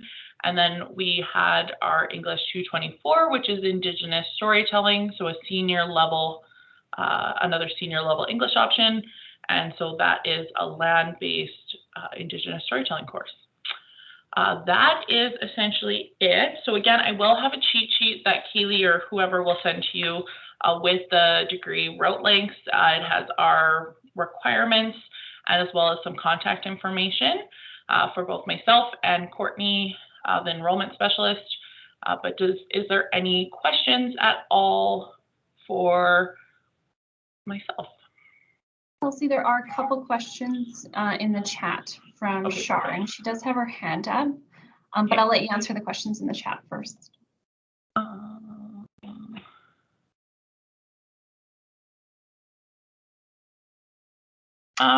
I will have to look in. Could you not see my PowerPoint slide? Sorry, got distracted. We could see your PowerPoint, but we could also see your notes too, but it is all good. Oh, good. Oh, good. Okay, so I will have to check into the scholarship thing, but I'm assuming yes, because the way it would work with the University of Calgary is that they're essentially full-time with us in one semester. So I have a couple of students doing it right now. So they're actually not on my campus really at all. They're doing this whole first semester with the University of Calgary, full-time with them.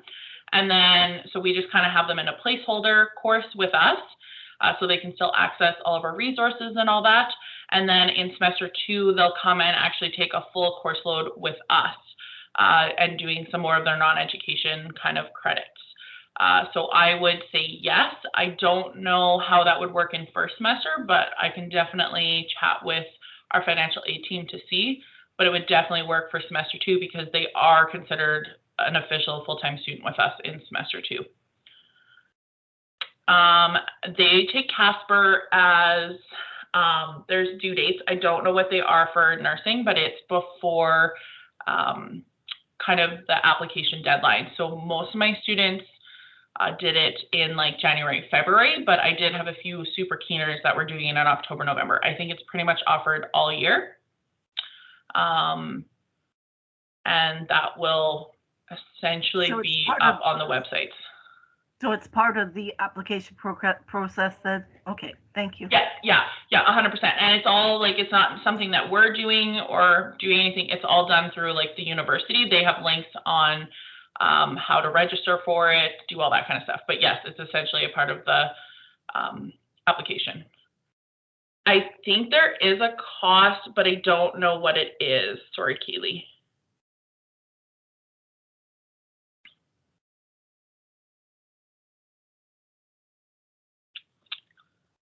Any other questions?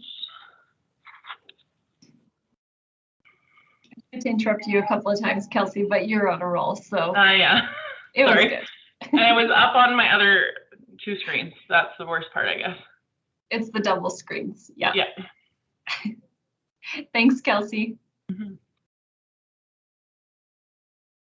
Okay, next from our Fire and Emergency Training Center, we have Chair Douglas Piper joining us. Doug, let me know if you need slides or if you are sharing yours, if you're good. I would like to share them. I just need to figure out how to make that happen.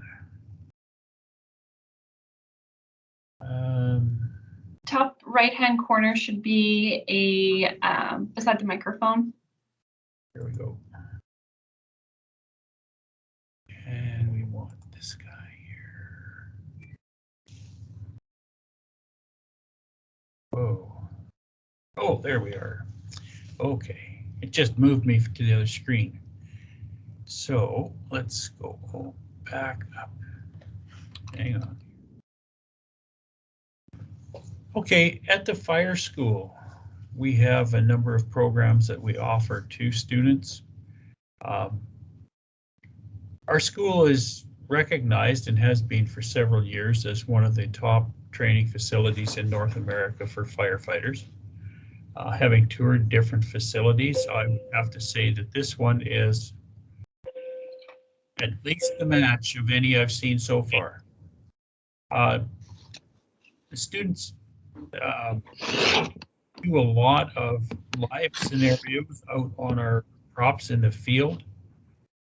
We spend a lot of time with them out there on the various activities that are meant to develop skills. The instructors here at the school are all seasoned firefighters, having served in various fire services throughout the province. And usually we bring with us quite a broad range of knowledge because we haven't simply been firefighters in the station, but we've also gotten into administrative roles as well as part of our career.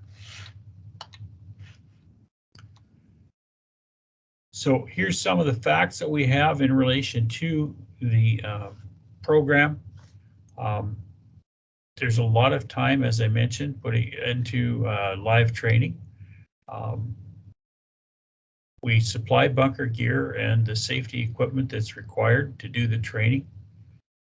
So we have 425 sets of bunker gear, lots of air packs. We have around 24 trucks and lots of fire hose. We use retention system here on site so that our firefighting water is not only captured but processed so that we filter out a lot of the undesirable things out of it so that it's reasonable for us to be using and getting wet with. None of us want to be exposed to bad things.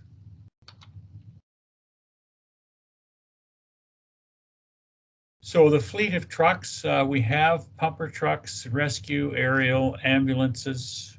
We have a couple of tenders now. We added one a year ago. We have an industrial pumper. We use buses to transport students on the field, and we have a remote site where we do some fire extinguisher training. And we also have, for our dangerous goods training, a mobile command post.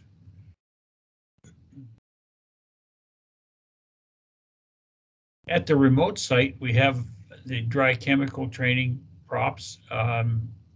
Here on the main campus, we have technical rescue, and we use a water reservoir as part of that water collection system. We have props that replicate some of the things that you would find in a refinery. We also have 2 structural towers that we can use for training structural firefighters, although now we're finding that our industrial clients are using those as well.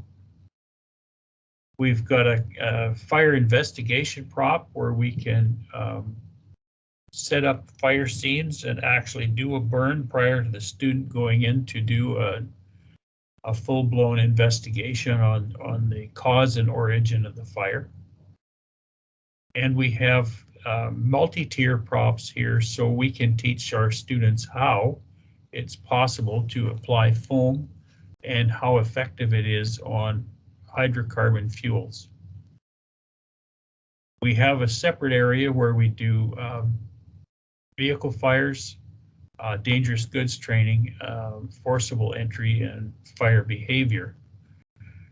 All of these various activities are meant to provide the student with lifelike experience without having to leave campus and respond to somebody's emergency.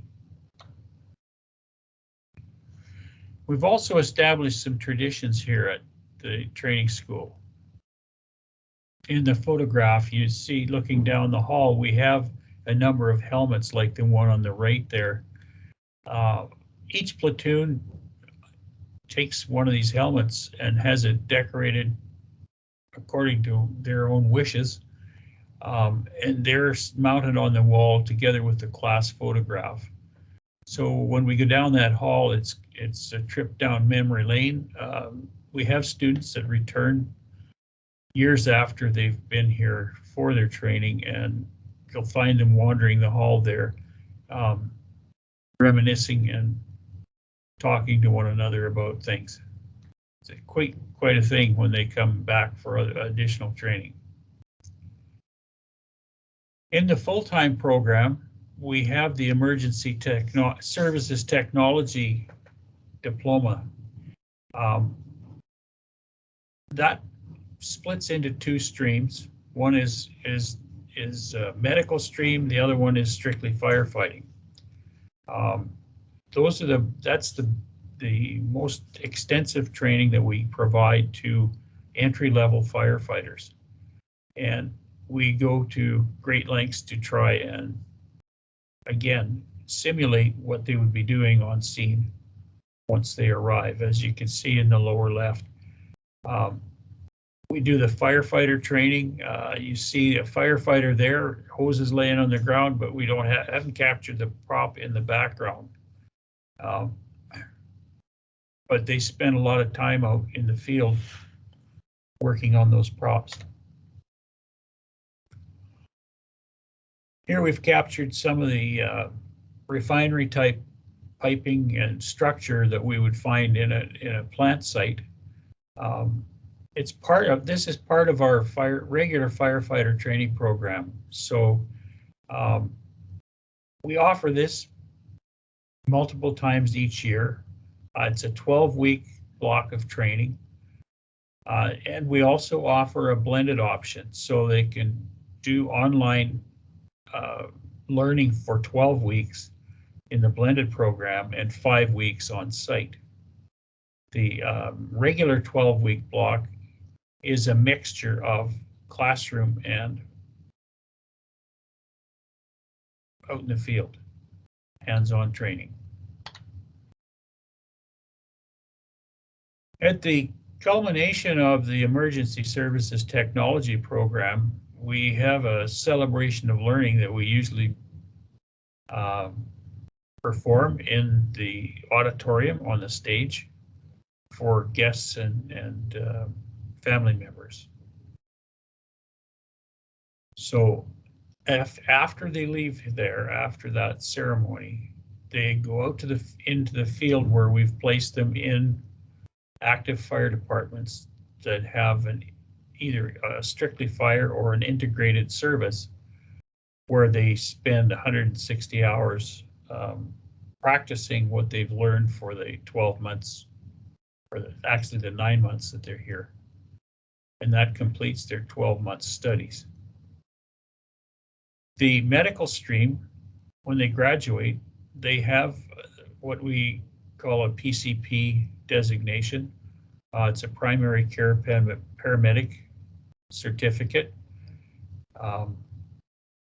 We have both theory and on-site labs. They also go into NATE for some rotations there as well to learn on the main campus. For our firefighters, we work with them on the rigs, doing the very things that they would be expected to do while they're in a fire station. And that includes things like checking the truck to make sure it's ready to go. Learning how to put all of the bits and pieces together that we carry on the truck to put a firefighting water system together. They also learn how to do fire inspections, instruct others, and we train them to do some basic investigation as well.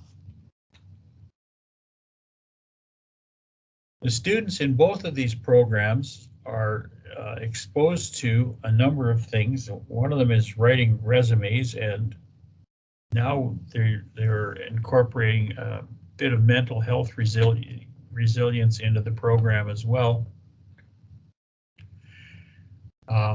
We feel that these things are important for them as they go forward, and certainly we have students asking for them on a regular basis. Both programs are meant to simulate real life, as I mentioned before. So we have them doing what we refer to as work integrated learning. The way we lay out the delivery of the program, we also assist them with developing leadership skills. So the bays that they're assigned, they're tasked with keeping them up day to day. We have rotating duty shifts that come in and check the trucks in the morning and make sure the bay is clean. There's another crew goes through the classrooms and does the same thing. We designate captains, and each student gets a rotation or two as a captain during the program.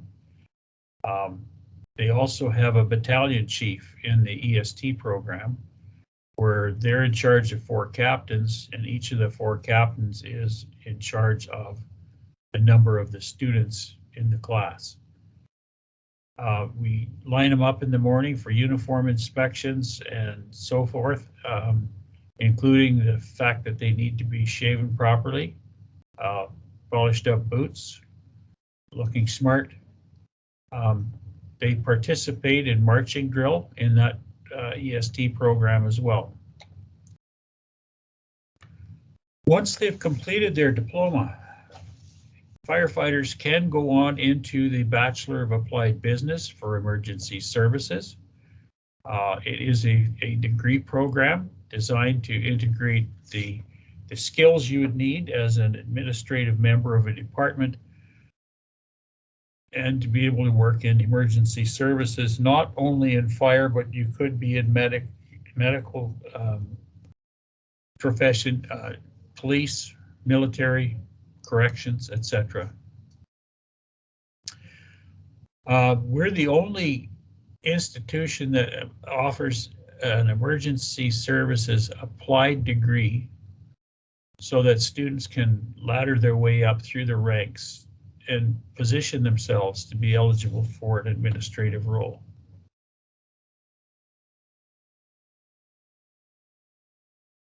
So we have both direct and indirect entry options. It's a 3.5-year program of study. It's online with a week of face-to-face training in Vermilion. There's 2 16-week practicums that are completed in their workplace. I completed this degree myself a while ago, and it was a great learning experience for me. It got me a chance to practice some of the things that I had always wondered about when I was working in the fire station. That concludes my presentation on the programs that we have at the Fire Training School. Does anyone have any questions?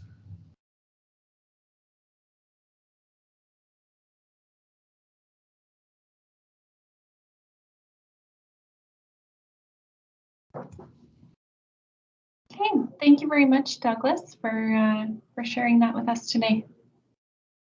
Thank you. Okay, and last but not least, we have our business department, and we have Ben Aquay, the chair of the department, and Brandy Mendez, the academic advisor, joining us.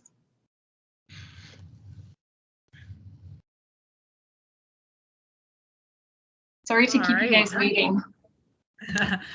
No worries. Okay, perfect. I'm just gonna share my screen here. All right, just let me know. Can you let me know if everyone can see that all right? Yep, we can. Perfect. Awesome. Okay, so my name is Brandy Mendez. I'm the academic advisor in business. So kind of as Kaylee mentioned earlier in the presentation, we can help students with getting into the appropriate classes, checking with prereqs, transfer questions, and also even more recently helping them to just kind of talk about potential careers down the road and what could potential programs lead them to and that kind of thing as well. So yeah, just kind of a recap of the programs that we have here at Lakeland. We have 1-year certificate programs. So that means they take 10 courses throughout the year and equaling about 30 credits. So the first one is our administrative professional programs. So you could kind of see it as similar to like an office admin in kind of the way that you would see that. The students are learning to be able to work in a modern environment in modern offices. We also have the accounting technician programs. So students obviously will be doing a lot of different accounting courses that will allow them to be bookkeepers and working in small and medium-sized businesses, maybe some potential specialized roles depending on where they end up for employment. And then we also have our exit business administration certificate. So why we call it an exit is because usually if there's some students that maybe would like to transfer or would maybe the business isn't for them or whatever the case may be, they can still take our 10 common first-year courses and be able to exit with that 1-year business administration certificate. So they still have something, and then also those courses are quite transferable as well, which is absolutely a great opportunity for students. However, what we are most known for is our business administration 2-year diplomas. So we currently have majors in the general, which provides a lot of flexibility for what students would like to learn. Accounting, small business and entrepreneurship, and real estate appraisal and assessment. And one of the things I just kind of want to mention that's new, it's not on the slide quite yet because it's not official quite yet, but We will be having our marketing diploma major return to our 2-year business diploma, as well as our event management certificate program returning. So write that down for your students. So we're super excited that we are going to be having those programs return. All right, so the great thing that we really have is we have a handful of transfer agreements, especially for students that are wanting to complete their diploma and then go off and continue with business elsewhere. So the nice thing about our transfer agreements is that they're block transfer agreements, meaning they'll take their 20 courses or 60 credits here with us at Lakeland, graduate with the diploma of choice, and then they'll be able to move on accordingly depending on what they are looking for. So for example, they can transfer to the U of L and go for the Bachelor of Management, U of S and go for the Bachelor of Commerce, where they have several different majors that they offer there. Or going to places like NAIT and Okanagan College, where they can go for the Bachelor of Business Administration and then check out the majors that they have there as well. So we have some really awesome block transfer agreements that I'm really happy about, that give students a lot of opportunity to continue to grow their education. The other thing too that we are most known for is our Athabasca Collaboration. So I'm a proud graduate of this Athabasca Collaboration that we have here. So I myself took business administration here, graduated with my diploma, and then I went on and did the Athabasca Collaboration by staying here at Lakeland, which was really cool. So students have the opportunity to go on and do 1 more year and receive the Bachelor of Management, or they can do 2 more years and receive the Bachelor of Commerce. And you'll see there I've listed a few different majors that they can take. So general, accounting, finance, indigenous business, etc. So that's really cool for them. A lot of the main advantages that they can get throughout that, and again, I got to experience these advantages as well, is that you can stay at Lakeland College and take more Lakeland courses that transfers back into their degree. So you get to stay on campus, you still get to take part in courses. It's really cool in taking that opportunity. I, as the Lakeland advisor, I can help students along with their AU journey. So even though in the end they'll receive the credential from Athabasca University, I can help them along the way as their academic advisor as well. Students can still take part in different Lakeland teams and activities. So again, I'll just use myself as an example. When I was in my Bachelor of Commerce, I was also on the women's basketball team and had the opportunity to be eligible to play for all 4 years while I was taking the degree program. And then the nicest part is that in this collaboration, students get free evaluation of their Lakeland College transcripts and their program planners, so that when they are presented with their program accordingly, then they know which courses that they need to take and what to expect for their program going forward. So one of the biggest new things that we have that we started this last September, which is really exciting and has been actually quite popular, is our 1st-year online courses. So across all 4 and our upcoming 5 diploma majors, there's 10 common 1st-year courses that all students will be needing to take. So some of those courses are like Accounting 1, Accounting 2, organizational behavior, computers, marketing, a lot of those kind of basic principles that are really important for students to have. So what's nice about this is that they can take these courses online if they so choose. So what do those online courses look like? Those online courses are independent study courses, meaning that they can do them on their own time. So if it works better for them in the mornings or at nights or after their job, or whatever the case may be, because there is no scheduled lectures for them. And then they also have the ability to reach out to instructors, for help or questions.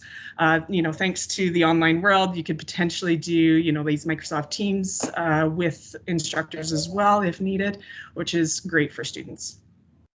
So what do the options provide for students? Well, they can start in either September or January, depending on kind of what their situation is. students that are kind of close by or on campus, some of them actually take a mix of online and face-to-face courses. So perfect example is I have a few students that are like, you know what, I feel good about some of the theory courses, but I would love to take advantage of the flexibility by or being on campus, or sorry, they're feeling good about the theory courses, so they would like to take those online and take advantage of the flexibility that offers. But because maybe they're not so confident in some of the number courses, that they would like to take in-person classes for those, so that they kind of have a more face-to-face opportunity for those types of classes. So that's really great for some students as well. And then you can also take these courses part-time too. So you're not obliged to take all 5 courses per semester online. So you can take 1 through 5 courses depending on what works for you and your schedule.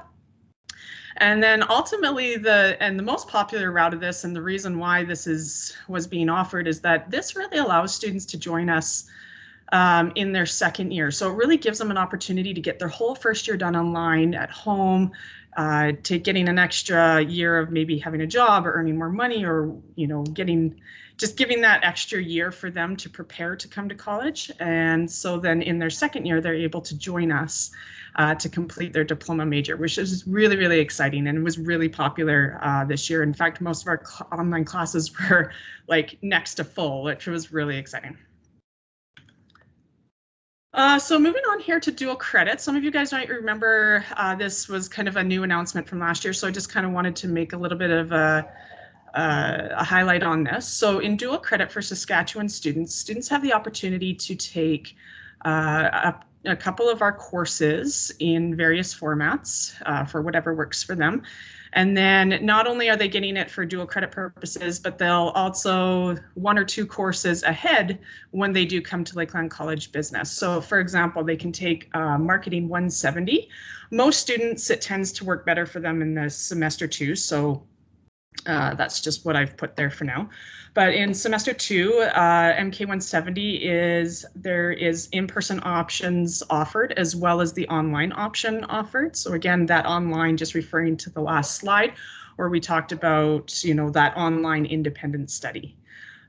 We also have our business law. So in semester 2, that one's offered in person, but it's offered in the evenings, which would also be good for flexibility. So you can see here with the courses that we're offering through dual credit, there's lots of different ways that you can take at least one or the other, which provides lots of different flexibility purposes. So it's really nice when you can take one or the other and then come to Lakeland College and you're 1 or 2 courses ahead of the game, and that much closer to graduation. And one of the last things that I really want to focus on too is business has been really good for looking at work integrated learning. We've heard quite a bit about that from various departments throughout this presentation here. So business is no different. We want to give our students as many opportunities as possible to really get some good work integrated learning opportunities that as a result, they're more prepared to go out into the workforce. So some things you may be already aware of, such as our co-op internship for students that are going between years 1 and 2. Our admin professional has the practicum at the end of their program. Accounting students get to take advantage of doing the tax clinic. So what that means is they actually do tax returns for people in our community, which is really awesome. I believe it was our administrative professional crew too that actually planned the Inspiring Women's Conference.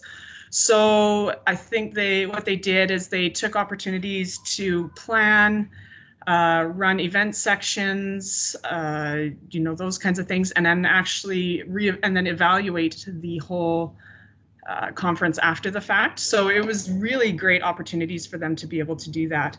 We also have some skill building opportunities as well, such as speakers corners. So there's cool opportunities where students get to actually practice their presenting skills and their public speaking skills. And then Students Association, they always get to be part of that if they would like to check out be part of the Students Association.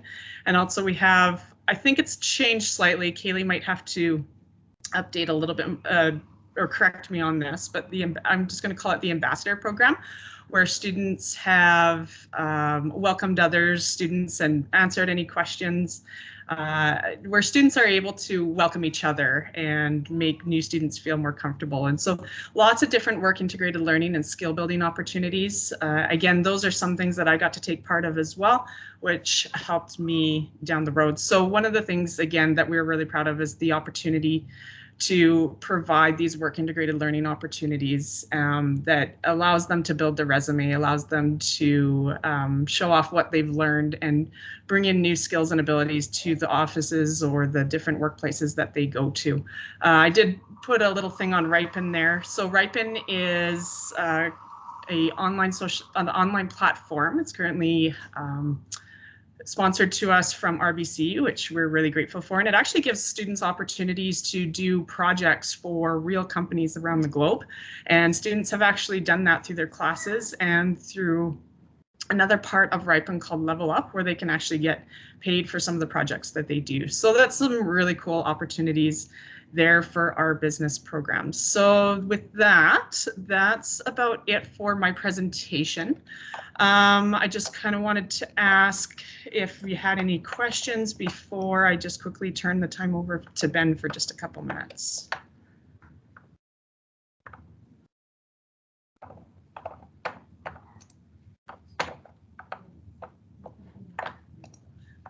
With that, I think I'll turn the time over to Ben.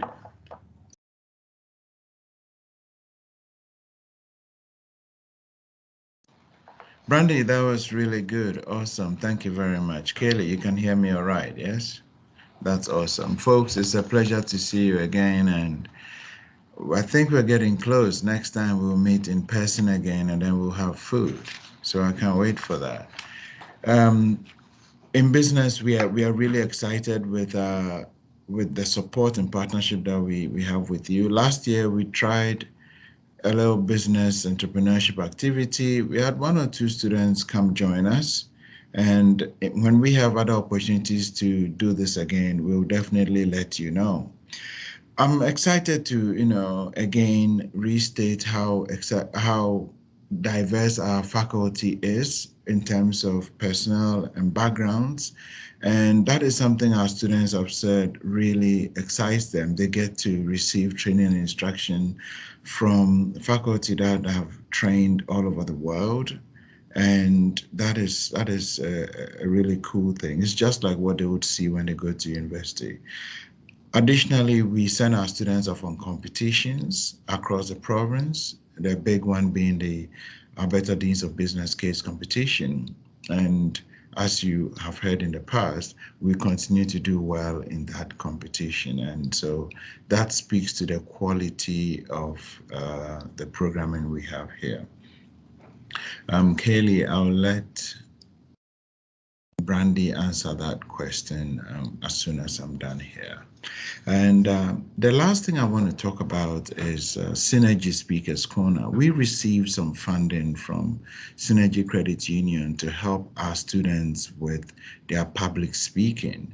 And if you have students who want to take part in that, they can join us on Teams, or they can physically come here. And if they do, we'll provide them with a lunch and offer them a chance to practice their public speaking. It's usually during school time, so about 12 to 1:30 on 5 Thursdays in a year.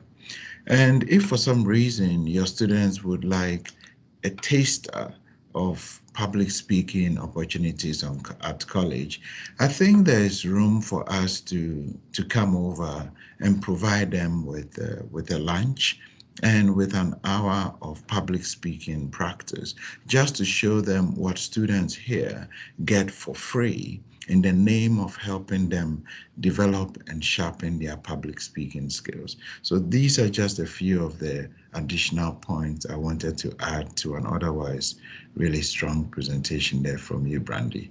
Now, Brandy, do you want to address Kaylee's, or should I do that? No, that's okay. I can do that for sure here. I was starting to type it out, but I couldn't do it fast enough. Okay, sorry for my lighting, guys. The window behind me is not helping here. So yeah, in regards to that question, yeah, so what we do have is we have Communications 131 and Communications 231 that are both offered online that you can take as well. So that CO 131 and CO 231, they're actually both part of the 10 common first year courses that are needed for the diploma majors and whatnot. So yeah, the CO 131 is offered online in September, CO 231 is offered online in January, and so by the end they'll be able to have those two courses available or completed for transfer or for moving on to the rest of their courses or whatever the case may be. I hope that answers that question.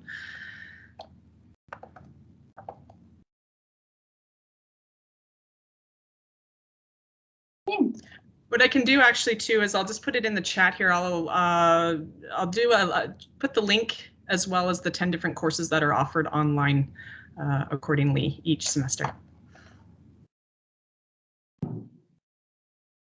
Thank you so much, Ben and Brandy. Just a couple other reminders for the high school counselors. We have our virtual open house coming up Friday, October 22nd and Saturday, October 23rd. It is virtual, and during our open house event, we waive our $90 application fee. So students can apply for free from their house, from school, from their phone. There will be a promo code on our website to copy and paste and waive that fee for the full 24 hours of Friday and Saturday. And if you have any feedback about our virtual event today, please send it my way. You all should have my email. It's kayleeschmid@lakelandcollege.ca. So please send us the feedback. Was it too long, too short? Did you like the virtual platform today? Please send us all the feedback. We want this virtual, or we want this high school counselors update to be as accommodating for you guys as possible. So thank you so much for joining us today. And I am going to stop the recording now. I will be sending out the recording shortly. We will